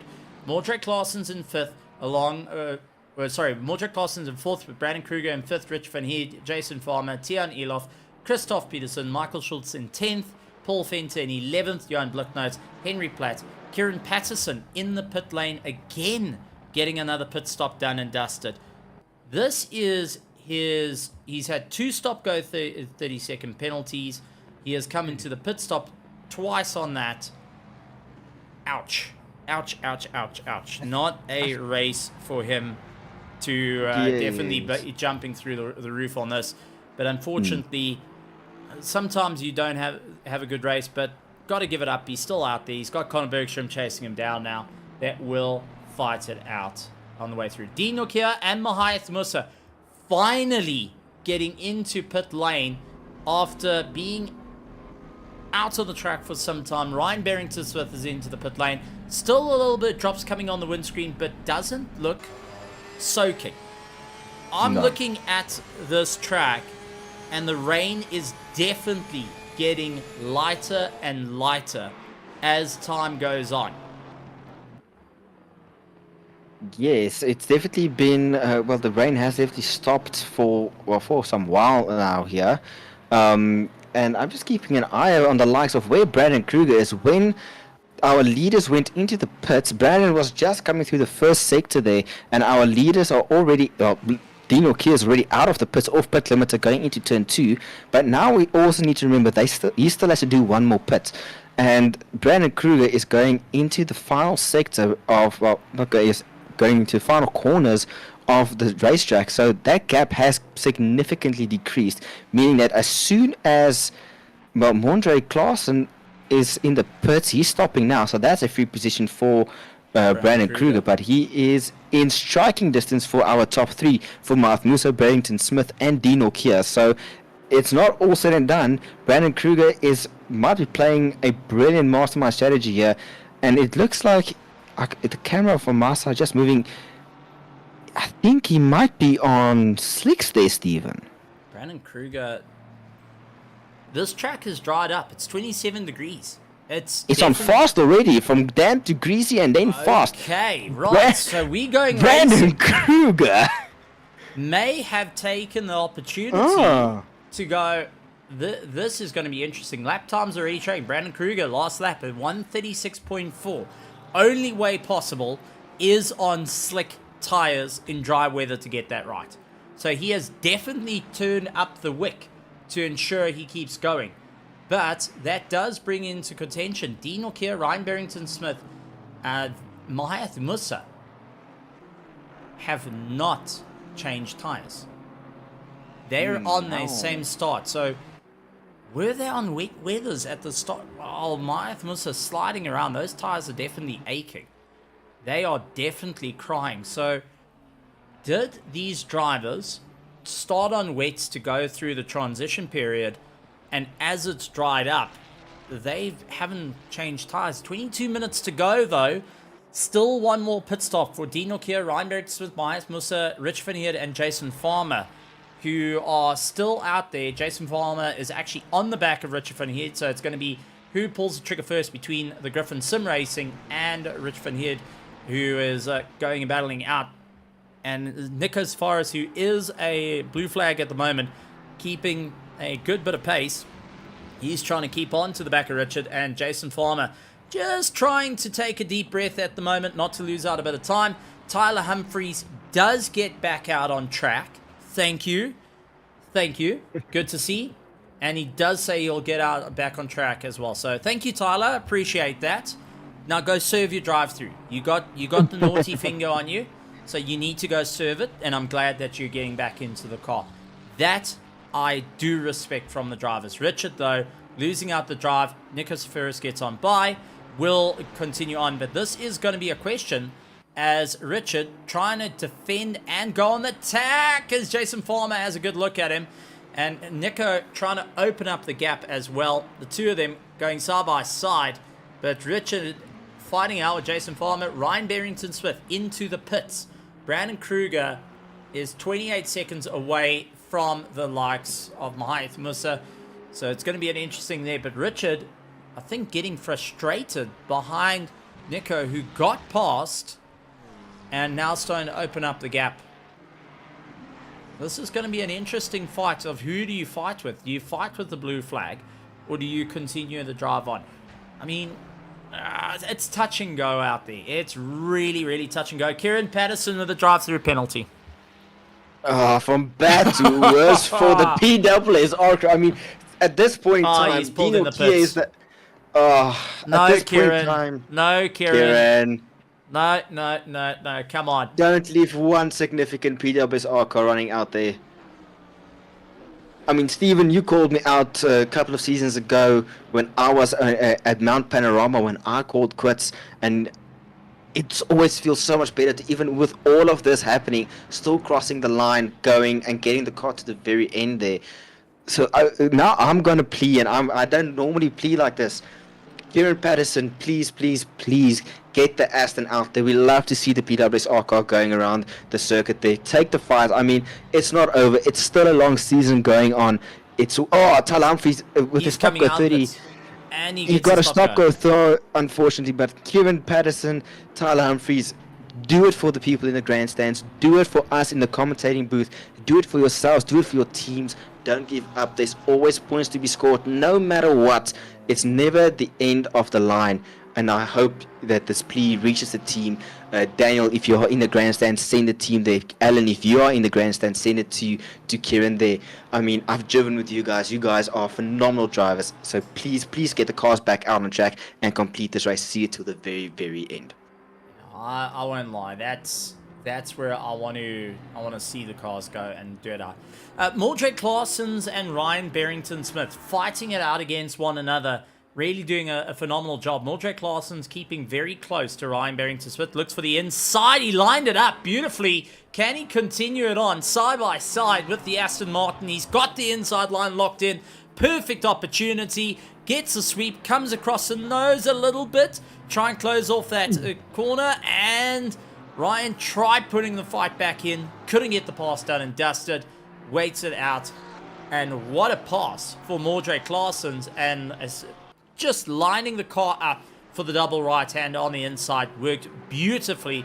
Now, Mildred Claessen's needs to be an angry panda and start giving it everything he's got to break away from Ryan Barrington-Smith. They're finding it out for 7th and 8th at current. But I want to lead your eyes on to Brandon Kruger, 3rd place, 24 seconds away from Mahayath Musa, with Dean Nokia running out in 1st. Tyler Humphries serving his stop-go 30-second penalty. Will try and get himself done and dusted back out on track to continue on the race as well. Mahayath Musa into the pits. So we will see a change of position here. Brandon Kruger will slot himself in to 2nd place behind Dean Nokia, who has no time for the rest of this race to change tires. He said that he wanted to try and do a single race on a single set of tires to work out. Was that the right move? This is the question we're going to be asking. I mean, this is going to be a proper run. Tyler Humphries getting back out on track. Tyler, just keep going. Oh, stop, go again. No, it still needs to clear. He needs to cross over. He's trying to get Kieran to get back out. Yes, let's go. That's what we like to see. He's got nothing left to lose, and he is trying to bait Kieran to get back out on the track. That is awesome. I love to see that. That is a first in RaceFace history. I've seen 2 cars just saying, come, let's go, to get back out on track. That's baiting it. I love it. I absolutely love it. Some good old street racing, like, listen, my engine is louder than yours, and if you're going to do it, you have to show it on track. But, oh my, I love to see that, and that's always good. But, I mean, Tyler's going. Tyler's just getting out. He's going to continue his race. But... Ooh, Dino Kia into the pits. Now the attention shifts. What's going to happen? Is Dino Kia going to be passed by Brandon Kruger? Brandon Kruger going into the run-up into the tight hairpin. Then he has 2 corners left. Where will Dino Kia exit? Is it going to be close to one another, or is it going to be a bit of a gap? Dino Kia is still stationary. Brandon Kruger going into the second to last turn. He's still going. Dean drops. Okay, round the final corner. Brandon Kruger on the pit limiter. It's an extremely wrong exit. Brandon Kruger rocketing down the front stretch. Who is going to be there? Dino Kia is still on the pit limiter. Brandon Kruger passes him. No, not yet. Remember, yes, he's passed him. This is straight line. Dino Kia's got a bit of straight line to get out of that pit lane, and Brandon is gone. Brandon is gone. He's going into the second corner now. Dino Kia is just got off the pit limiter, going to the second turn, going to the first hairpin. This has played out brilliantly for the likes of Brandon Kruger. He went from dries to wets to dries, while Dino Kia gambled it all by staying on one single set of tires, one set of dry tires, and that is where the issue is. He's still on a single set of tires. And that's where the issue might be. I mean, these tires went through their whole heat cycle, cooled down in the wets, and now has to heat up again. It's gone through 2 heating cycles. Those tires will be shot by the end of it. I would love to see the statistics of what the wear is on those tires, what the temperatures are going to be, and what the temperatures were through that entire wet-to-weather stint. I mean, Brandon Kruger has played it brilliantly. Tyler Humphries back in the pits. Tyler Humphries is back in pit lane. Why is that? Is he once again trying to entice? I want to see this. He is baiting the likes of Kieran Patterson, saying, listen here, Booty, no more sitting in the pits. Get your foot on the throttle and say, let's get going. Enough sitting around. Get your foot in the throttle and get out of here. Oh my, I absolutely am loving this. That is actually that's a first in RaceFace history that I've seen a driver doing everything he can to try and reach out and say, get the car back out on track. Kieran is not in the car, but he is trying to get him from pits. Oh, Don't get disqualified, Tyler. You know what? That might happen. Oh, he's gonna line it up perfectly now. I'm just watching it from my side, from our commentating box here. He is reversing it directly in front of Kieran and busy shooting flames. He's trying to bait him. That is trying to bait Kieran Patterson for the last 13 minutes of this race. Ryan Barrington-Smith and Mildred Claassen still fighting it out, but I cannot, in all my years of commentating, this is unprecedented to see Tyler Humphries still trying to bait Kieran into getting him out on track. I can't fault it. I cannot fault it. But a person that is battling out there, Jason Farmer, one more pit stop to go. He needs to get it done and dusted. Where he comes out is going to be the difficult one here. Ryan Barrington-Smith has got Mildred Claassen just ahead of him.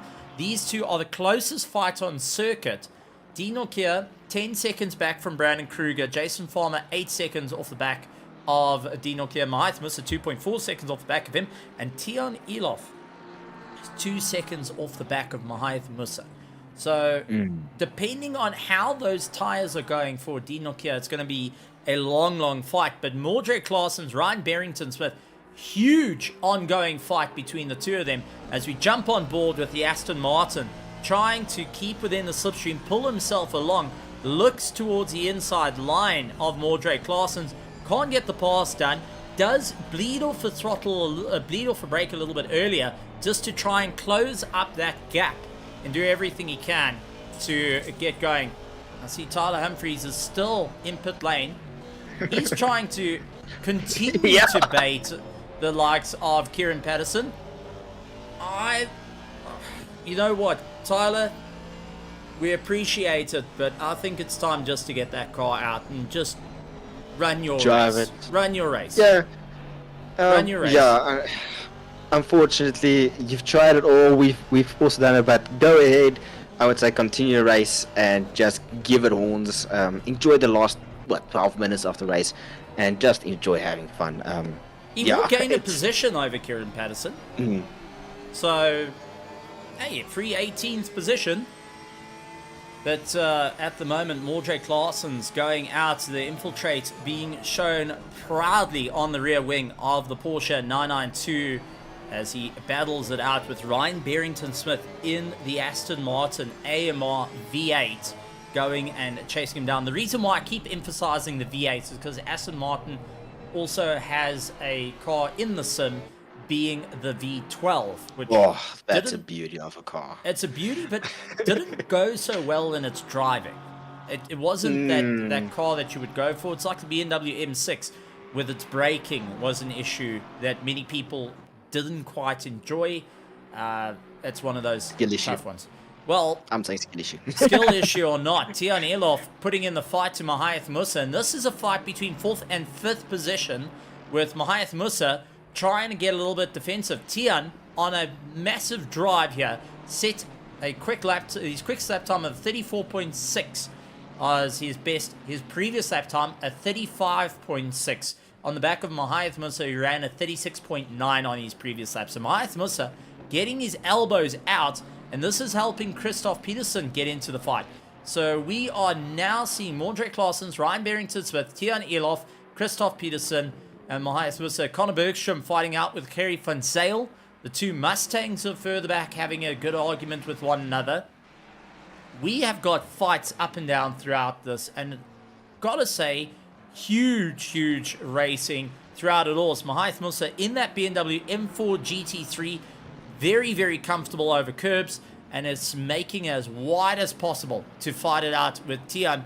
Looks around the outside, no room to go for it, but you could see Christoph starting to close down that gap. The Jaws music playing in the background, and Tion knows that this is going to be a tough time for him to maintain the attack if Christoph gets closer, because now he will be piggy in the middle. Huge send on the inside over the curb to get the pass done, and all four wheels off track. A slight little nudge with Mahaith Musa. Got it under braking, but only just. Mahaith Musa gonna come and retaliate on him, but Christoph Peterson joining onto this train as well as they fight it out. Now, Jason Farmer's 9 seconds back from Dean Nokia. Dean is 11 seconds off Brandon Kruger. Tian is 4 seconds back off Jason Farmer. Jason will need to do the final pit stop, get it done and dusted. But Tian, I think, got held back enough that he is not going to be within striking distance in the final 8 minutes of this race to the likes of Dean Nokia. That's going to be pretty much hook, line, sinker for that little fight. Mordred Claessens and Ryan Barrington-Smith is going to be the fight. Rich van Heerden and Blichnotes are going to have a go at one another. Kerry Funzel and Conor Bergstrom going and fighting it out. Final 8.5 minutes. Brandon Kruger will be leading out the pack with Dean Nokia in second, Jason Farmer in third, Justin Elof, Mahath Muster, Christoph Peterson, Mordred Claessens, Ryan Barrington-Smith, Michael Schultz, Paul Venter, Rich van Heerden, Jan Blichnote, Henry Platt, along with Kerry Funzel, Conor Bergstrom, Nico Safaris, Chris Wall, and Tyler Humphries rounding out our pack at current. Yeah, it's been some close racing up and down, and still, even after such a long time of racing, there is still some action going on. I was almost a bit excited, saying, "Oh, in 30 minutes we're going to have another rain," but in 30 minutes the race will be over. But it's provided a lot of entertainment, and it's not over yet. I mean, it's the drivers are giving it their all, with some very strong passes everywhere. And it's still some fighting. I'm just looking here at the likes of Brandon Kruger behind two other Mustangs of Conor Bergstrom and Harry van Sale.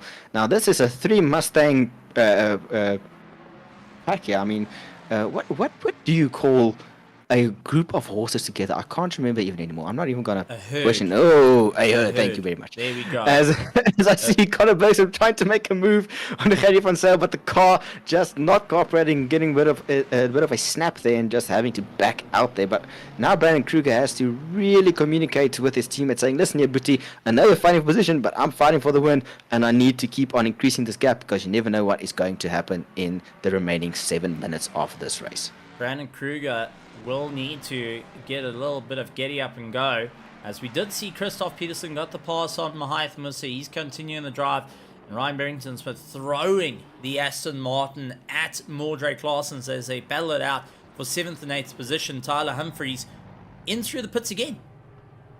He is continuously trying to go and bait the likes of Kieran Patterson to go out for the final 6 minutes. Nikos Forrest also landing up into the weeds as he continues on his drive. So Tyler has gained a position. He's up into 18th position over Kieran Patterson, who looks like he has firmly walked away from the car there and has decided not to rejoin. I think that he may be keeping an eye on Dean Nokia, looking at the monitors and trying to work out where Dean needs to get a little bit of pace underneath him. Mordred Claessens, though, with Ryan Barrington-Smith, these two are absolutely hammer and tongs, and a mid-engine rear-wheel drive up against a front-engine rear-wheel drive. This is where it gets rather exciting, where you see the Porsche is able to move a lot better through cornering versus the Aston Martin, but Ryan Barrington-Smith is far better of launching it to try and get the pass done and dusted. Conor Bergstrom getting past Kerry Funzel and utilizing Brandon Kruger in that regard to open up that distance. Now to get himself pulled along and ensure he can stay in for the race. Jason Farmer has got 5 minutes and 25 seconds left in this race to get his pit stop done and dusted. Nico getting a face full of Mordred Claessens and Ryan Barrington-Smith.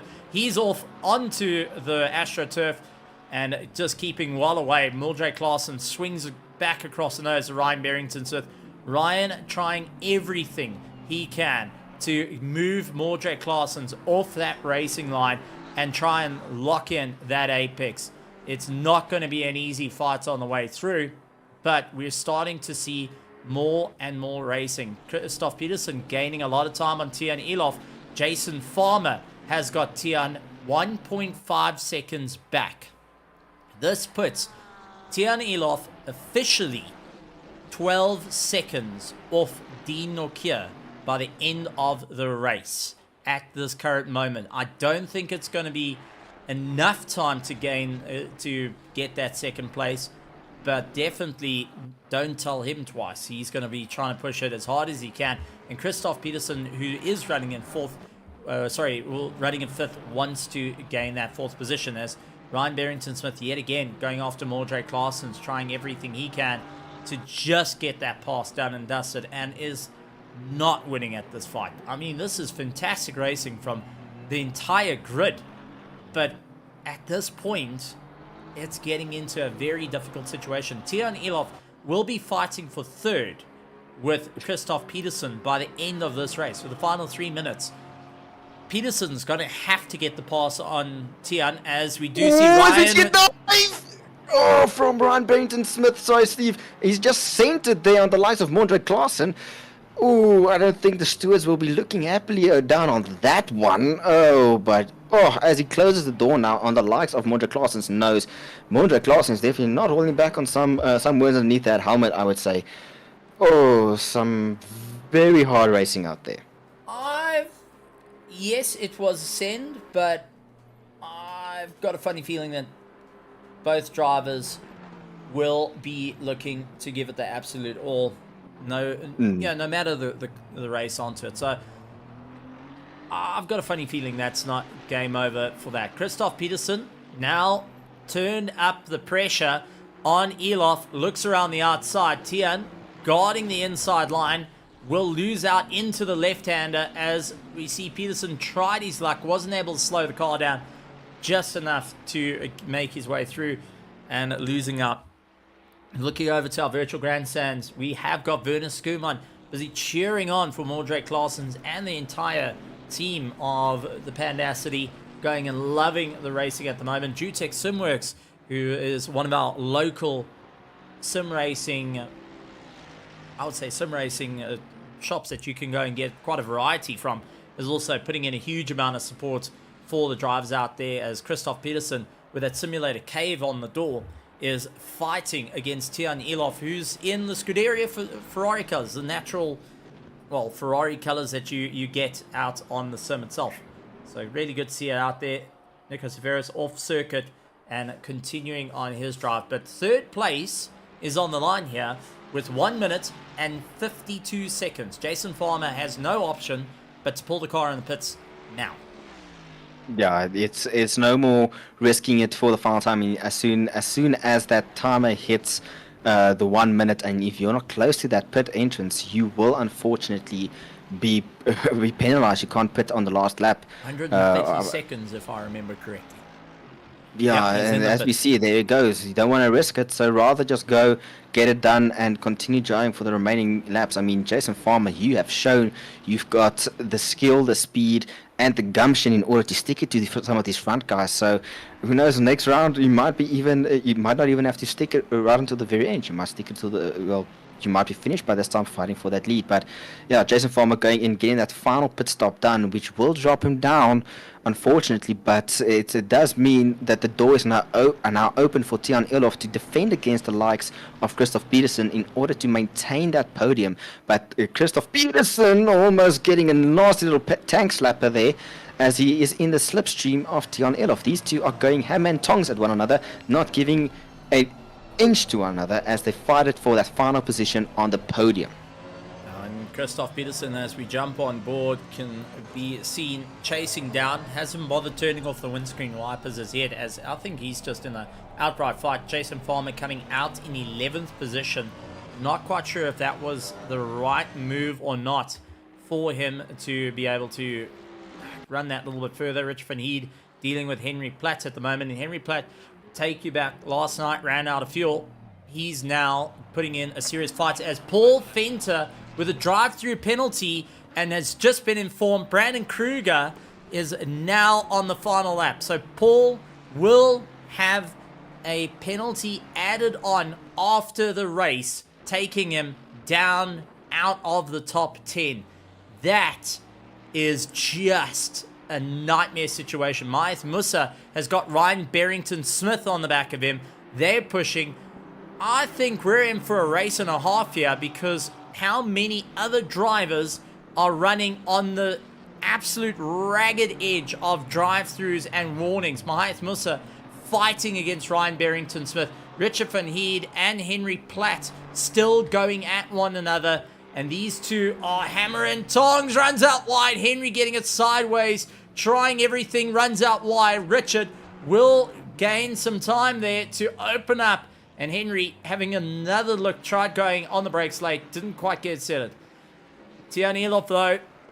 Fighting his way through. Christoph Peterson going and making his way around. Nico Zaferis going and a bit slow on circuit. Ryan Barrington-Smith getting caught out. Mordred Claessens goes and takes 5th as Mahath Musa and Ryan Barrington-Smith land up with contact with one another. And that has got Mordred into the top 5. Ryan trying everything he can to go back for the likes of Ryan Barrington-Smith and Mahath Musa. I mean, this is turning into a wild one. I'm getting twisted on my own words here. 2 cars waiting. Oh. Nico Zafaris is stopped. Tyler Humphries is stopped. And I think Tyler's trying to help. Yes, Nico Zafaris has run out of fuel. Tyler's trying to help. Ryan Barrington getting the pass on Mahath Musa. Brandon Kruger takes 1st. Dean Nokia takes 2nd. And Tyre Elof takes 3rd. Christoph Peterson takes 4th. Mordred Claessens will take 5th. And coming across the line, contact between the two. Musa and Barrington. Ryan gets the 6th with Musa finishing up next to him, 0.019 in 7th. Michael Schultz will take 8th with Paul Fenter and the drive-through penalty added on just to make that hurt. Will come across in 19th position. Blicknote will take 10th, moving into 9th position by the end of the running order. Jason Farmer 11th. Richard van Heerd still finding it out with Henry Platt. They are still giving everything they got. Chris Wall slow across the line. And I think Chris has also run out of fuel. Nico Zafaris getting help from Tyler Humphries as he tries to get his way through. Richard van Heerd just maintaining his position. Will finish 12th with Henry Platt in the likes of 13th. Paul Fenter will drop down to 13. Henry Platt will take 12th by the end of this race. I mean, wow, oh wow, oh wow. What a race. People still running out of fuel. Mordred capitalizing on a mistake made by the front runners. We have seen it all. Dean Nokia, I've got to say, very, very impressed with him. Managing to do a single run on, well, one set of tires and still lock in 2nd. Brandon Kruger with the undercut that seemingly looked like it wasn't going to work. Eventually played out in his favor at the end of the race. Wow. Oh, wow. Tyler, big props to you for getting the car back out and helping out Nico to get across the line. Chris Wall also going and joining in of just a little bit out of fuel at the end. But man, oh man, what a race out there, Cameron. It's been a phenomenal race tonight. I mean, so we've seen action all up and down the circuit. Some great sportsmanship from Tyler Humphries helping out there. I believe Chris Wall also trying there to just give a bit of a bump there. Say, come on guys, let's go. But some great racing, close racing, different strategies. The weather definitely threw a spanner into the works for many of our drivers. We saw drivers sticking it out in the likes of, sticking out with the same sets from slicks all the way through the wet weather spell, and then also trying to get them back up, and sometimes not working out for them, and see drivers throwing caution in the wind, going from and just giving it their all, and drivers returning back to finish, even though after they've had a very bad race, one can say, not the one that they would put in their memory books, one would say, and just say, well, that's it. At least we finished and we at least crossed the line. So well done to all drivers. And it's been a phenomenal night of racing that I can say we've experienced. I definitely want to smile out for them. We're going to be having a chat to a couple of drivers out there, and we will always go and have a chat to our top 3. So I do want to bring a driver in. Yes, has been involved in some elbow-to-elbow action. Did try and help a car off a line, but I do want to also recognize for getting across the line, despite going into the pits, a total amount of, let's see it here, Tyler Humphries went into the pits in a total of 8 times during the course of the race, but still finished. Let's bring in Tyler Humphries for a quick chat. Tyler Humphries, welcome to the commentary box. 8 times through the pits, trying to get Kieran Patterson back out. landing up with drive-throughs, landing up with stop-goes, landing up with damage, and at the end having to push your friend across the line. It's been a race that's a lot of up and down for you. Good evening, everyone. Good evening, Stephen. Yeah, nightmare. So at the end, I was just like, screw it, I'm going to have some fun. I just literally tippy-toeing around, and at the end, Nico gets on the phone with me. Listen, I've run out of fuel. Can you by chance give me a push? So that was great. Yeah, otherwise an absolute nightmare of a race, but it was fun. Well, I could still say thank you very much for getting back out on the track. I know that's one thing I keep hammering on to all the drivers until someone eventually gets sick and tired of me. So congrats on getting it across the line and through it all. And despite it not being your race, it's good to see it out there. But Cameron, anything you want to say to Tyler Humphries before we give him the floor to say his hellos and goodbyes? Well, very much you gave us both a good laugh with you challenging Kieran Patterson there for a dice while revving the engine. Great sportsmanship. Funny story, I actually started phoning him, and he didn't answer. So I think he threw his phone through the wall as well. So. Well, you try to get him out. Some great respect towards you, great sportsmanship, and well done for not giving up and still just trying to encourage your fellow drivers to continue, even though it might seem like the race has gone its course and just isn't the one you wanted. You still try to. So well done. Hats off to you. And I believe, as Stephen said, the floor is yours. Yeah, remember, no swearing, no being rude or whatever. Well, you know what that means. But yeah, floor's yours, and yeah, mic's yours. Are we the FIA now? No, I'm joking. No, yeah, I just want to say well done to everyone. It was pretty fun, a lot of chaos.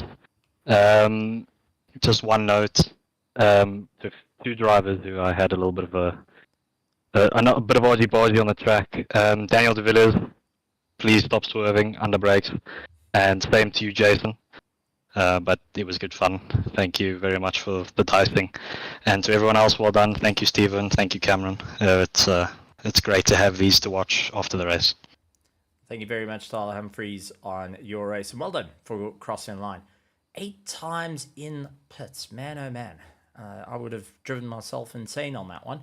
But let's start bringing in our podium, and what a podium we've got. A bit of a mixed match of all sorts, and brings the championship into a very interesting time. But let's bring in 6th place in the championship on the mic last night for the very first time, then getting into the car, greasy conditions, qualified first, and eventually going and finishing up in 3rd place. Tian Elof to come and have a chat to us. Tian, hello, welcome. We got you mid-conversation yet again. Welcome to the commentary box, somewhere that you are familiar with, and out of the wet and the dry and everything that goes on. What a race. 1st in qualifying, 3rd at the end. How are you feeling? Oh, I'm feeling good. A bit disappointed that I got the track limits. It's a close one. I definitely think I had the pace. But yeah, I'm extremely happy with myself. This is my first podium this year in the RaceFace series, and with that, I had a drive-through, so I had a massive comeback. Definitely a proper drive to get it at the end.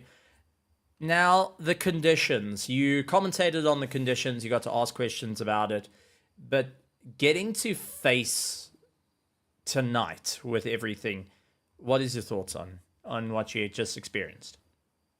It was definitely a shock for me, because the first few laps in the dry was perfectly fine. I could brake on the corner curbs, and when it started raining, it was also fine. I could just brake on the curbs a bit. Then suddenly one lap, you couldn't do it no longer. So it was a massive shock just to, in one lap, adjust my entire line. But I'm happy with it. It was not too bad. I practiced for it, so I'm happy with it. Well, incredible pace through it all. Well, Tian, I'm going to leave you to Cameron Bastos to ask a few questions from his side, because I'm sure he's been writing down a few notes. Well, yeah, Tian, you had a phenomenal start. You pulled that gap at 1.5 seconds ahead of your closest competitor in the form of Kieran Patterson and Brandon Kruger. And then, unfortunately, as you said, the track limits came into play and kind of threw a spanner in the works there. It's been a theme that me and Stephen spoke around about during this entire race, where it just goes, unfortunately, and yeah, it messes up your game plan. What was it? The track being a bit slippery, or just the setup not gelling with you that caused those extra off-track excursions? It's a great question. So I had a hybrid setup, so for wet and dry it should have been equal. Patterson, he proved me wrong. He was so fast in the wet. But the main problem with the track limits was in one corner I got 2 warnings. And then with an hour left in the race, I had to stick it with basically no more warnings. And then when the rain was the heaviest, I just slipped wide once, and then there it went.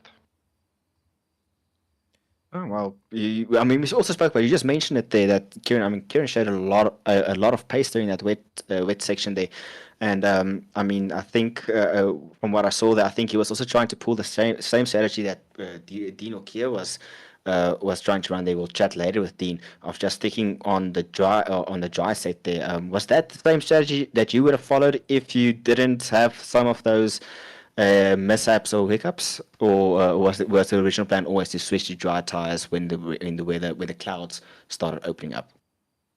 So for me, it was you can't prepare for it because you don't know what to expect.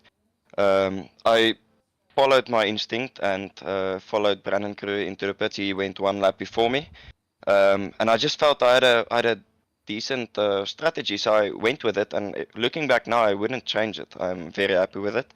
The only setback was the DT for me. So everything in the race further, I'm happy with. Well, It was an exciting time. Tian, before I let you go, thank you very much for joining us. Anything you would like to say to our amazing partners here at RaceFace.Pro, Red Star Raceway, Scallywags Drifting Academy, and also Rhino Utility, who is keeping us all with our solar power and backup generators and such, just in case. But anything you would like to say to all the amazing partners, to all the admin, and also, most importantly, the petrol heads out there that are cheering on from the virtual grandstands?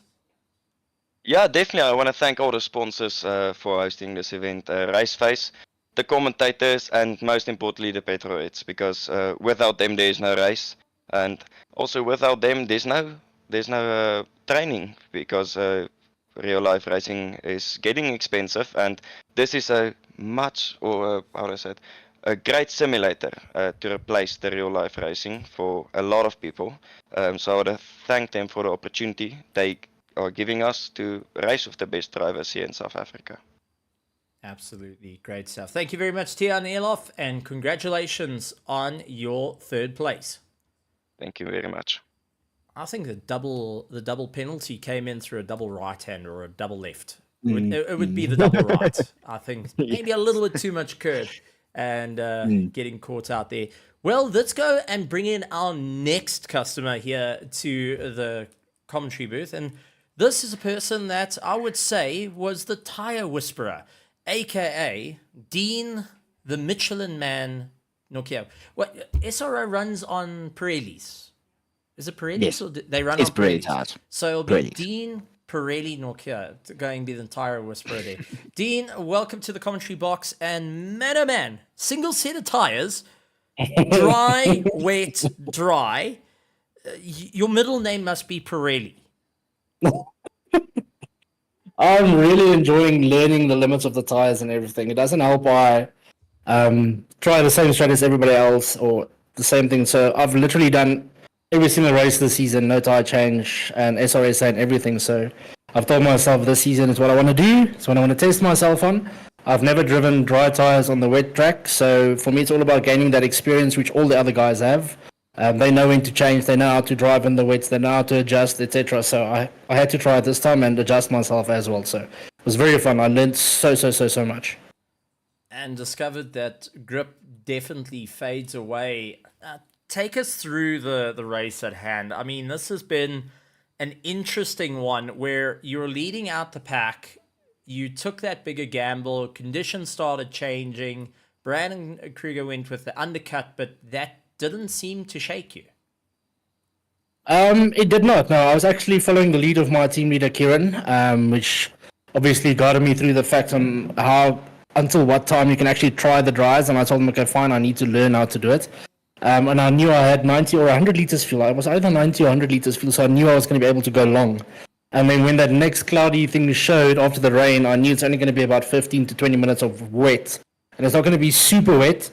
So then I told myself, okay, fine, risk it, go long, try to not do tire changes. But during that wet stint, having never ever done it with the dry tires, I wasn't even close to the limits of how far I could actually go. The first 5, 6, 7 laps, I drove way beyond what I could because I was too afraid. I wasn't sure what to expect, braking too early, etc., etc. Then at the end, I started realizing, okay, fine, I can go a little bit faster, which was fine. A little bit too late to get Brandon.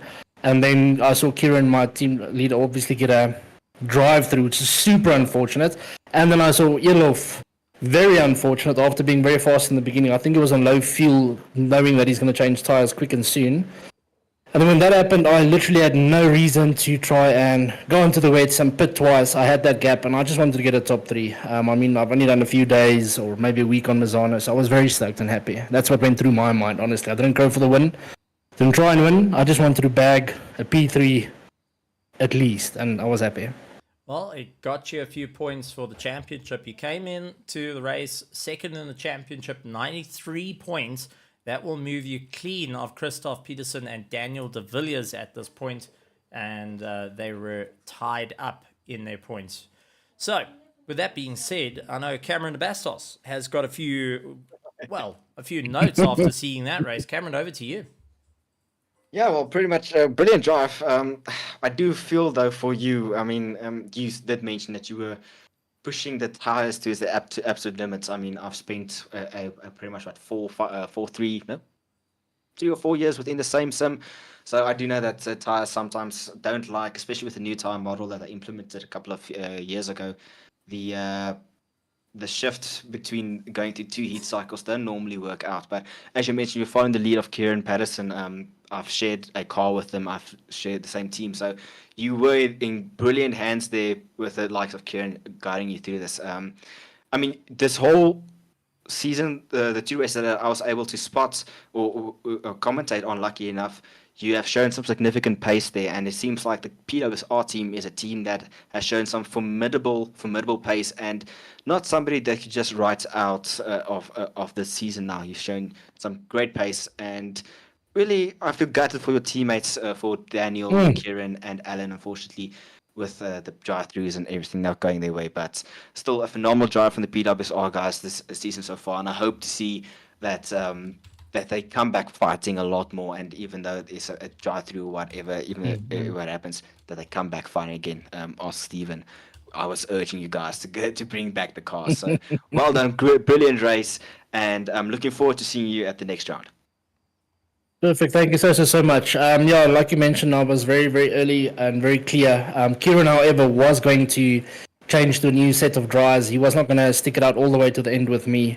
And again, I've been fortunate enough to try and practice and see how long tires could last. I mean, I think every single race, though, I haven't had one graining or anything or flat spots. It's always said none all the way. And that for me is what I'm very proud of. So every race, learning something new. Dry to wet, wet to dry. And yeah, unfortunate for my team, but I'm very happy to say that while I'm racing, I'm doing every night maybe an hour or 2, every time I have questions, etc., they are able to answer it. And I was lucky enough to at the end still literally be doing mid-35s, maybe a 10th or 2 off Brandon's pace, and he had changed tires, and the same as Elof. So to be only 2/10 a lap off of them at the end with tires all the way at the end, that I didn't have any graining or anything like that, was perfectly fine for me. So I'm very happy. Very unfortunate for Kieran. I do think he would have had a solid battle ahead with maybe Elof if they didn't have mistakes. Unfortunately for my team leader and Daniel as well. I'm going to go check the replay to see what happened. But yeah, awesome stuff from the team. And thank you to everybody who battled with me. I lifted for a few guys, wasn't going to battle, knowing I'm going to go long. So I let a few gens pass on the straight just by going out of the way and lifting, not battling. So not destroying my tires. It wouldn't be smart. Absolutely great stuff. Well, Dean Nokia, fantastic racing, second place, and opening up that championship a little bit more. You had a stellar run. Go and enjoy the celebrations and go and cool off after quite a hectic race by the looks of it. Thank you so much, Stephen. Have yourself a good one. And Brandon, it's one for you, one for me, and one for you. Let's go for it. Thanks, champ. Absolutely love to see a little bit of a fight coming in and a bit of spice being added there of 1v1. Well, let's bring in our winner of the race, Brandon Kruger, to come and have a chat to us. Brandon, what a run from your side.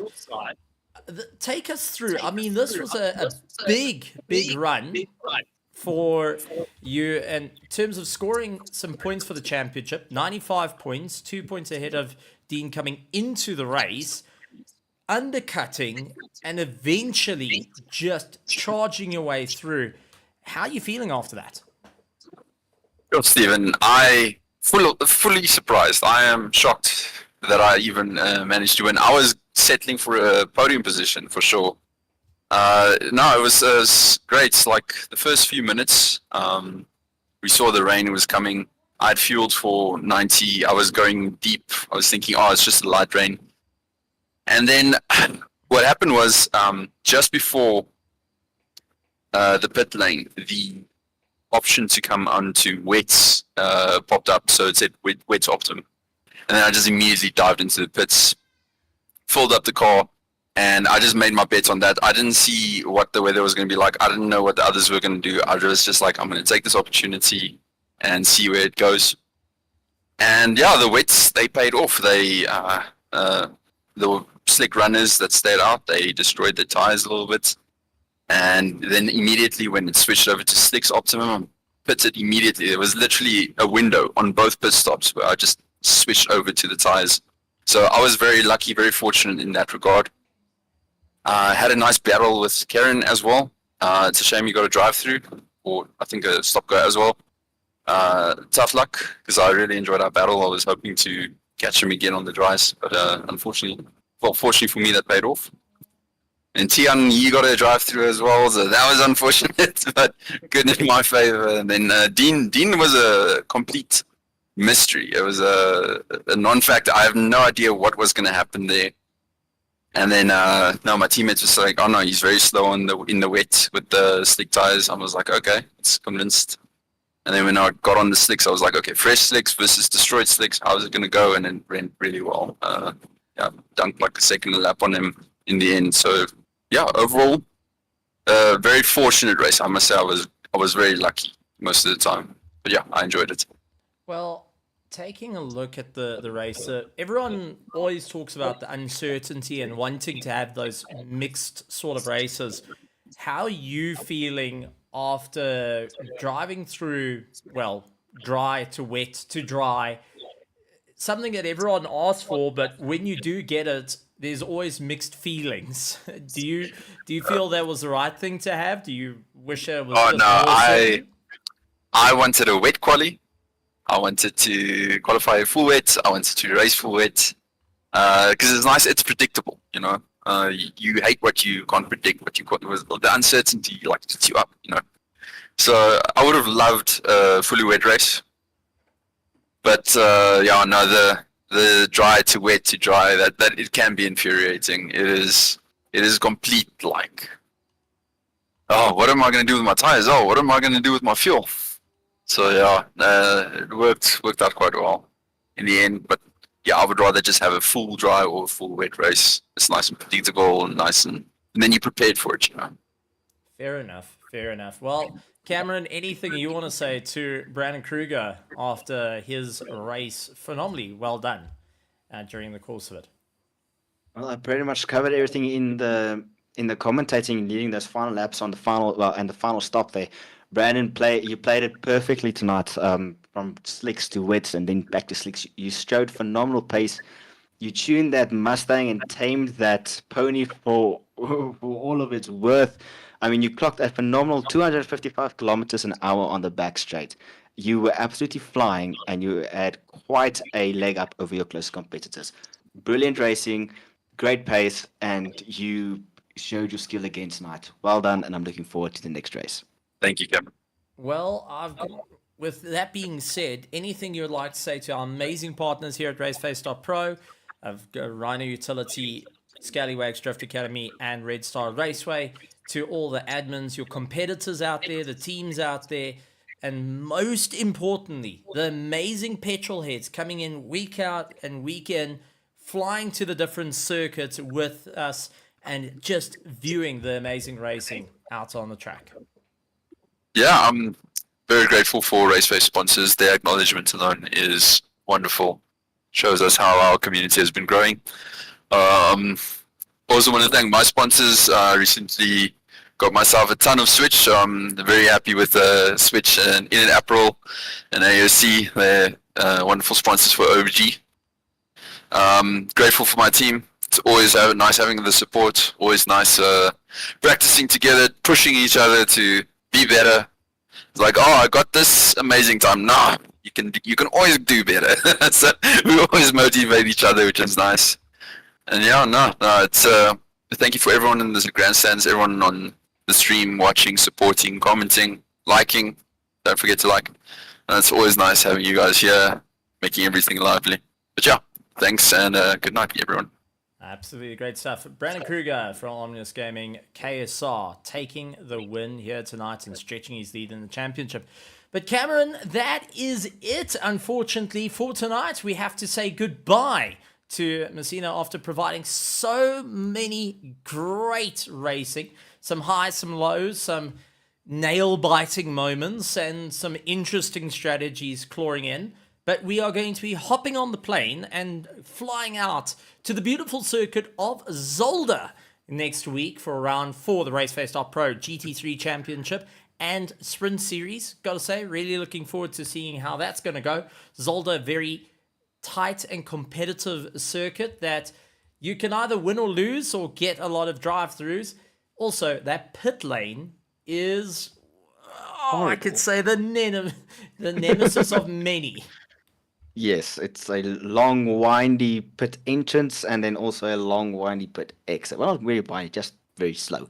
But yeah, it's a very, very tricky track, jumping chicanes and very tight circuit racing. But it's a circuit that has been raced on for many, many years, and seeing the cars going around there is going to be absolutely phenomenal, and I'm excited. The championship is still close with some rivalries already forming, Stephen, and I can't wait to see them take to the track once again next week. That's it. It's going to be great stuff. Well, coming up this weekend for all those iRacing guys that are going to be having a bit of fun from the THT production side and RaceFace, we wish you good luck for the Bathurst 12-hour on iRacing. Have fun, guys. Remember to try and survive the mountain. Do not pick the McLaren. It hits the walls. Oh, very no, hard. it doesn't. It only hits the walls every When you second drive it. corner. But so good luck to those that are racing. But on Sunday, we do have here at RaceFace.Pro, if you go out to SimGrid, look up RaceFace.Pro, you still can join up with the Le Mans Ultimate as we head out to the Bahrain International Circuit. If you're a big fan of multi-class racing, GT3s, LMP2s, LMDHs, all going to be racing around in Le Mans Ultimate. And recently now getting a new update coming through. A new car is going to be introduced shortly with the introduction of the Porsche 991, not the 992, and the Aston Martin coming into play. So that's going to be an interesting take. Some new graphical works and tire works being done in as well for the likes of LMU as it grows in time. So head out to Bahrain. They're going to be heading out to Monza, not Bahrain, on the 23rd of Feb. So Temple of Speed is going to be the main run for there. Next week Tuesday, we're going to be heading out to the beautiful circuit of Donington out in the UK to have some fun with our Gen 3 supercars versus the BMW M2s in iRacing next week Tuesday at 8:30. So tune in to be a part of that as we're going to be seeing how round 3 goes. Gen 3 supercars, Donington, interesting combo. BMW M2s, lots of fun around that circuit. But let's see how the multi-class action goes. But ladies and gentlemen, boys and girls, absolutely incredible stuff. A big thank you to Cameron Bastos for joining in the commentary box and being part of the show. Cameron, any closing thoughts from your side? Well, Stephen, as always, it's always a pleasure to be joined by such an amazing talent such as yourself to join them in the commentary box and to share this phenomenal racing that we experienced on these tracks and see some of our top talent in ACC take it out and fire it out on the server. So it's always a pleasure to be here, and I'm looking forward to next season. And also, as Stephen said, good luck to everybody taking on the mountain on the iRacing side. It's always best to just survive, don't take unnecessary risk, especially on the place such as Bathurst, and may the Aussies be with you when you go race there. That's it, with a bit of a rainstorm included. But ladies and gentlemen, boys and girls, I'll see you back on the airwaves. Going to be on for the South African Endurance Series, so I'll catch you then. But till next time here at RaceFace.Pro, make sure you hit the subscribe button, hit that bell notification icon, leave a like and let us know what was your favorite part of the race this evening. Was it the rain? Was it the dry? And who do you think is going to be ahead in the championship come the end of these 8 weeks? Ladies and gentlemen, boys and girls, and like always, good morning, good afternoon, good evening, and good night, everybody.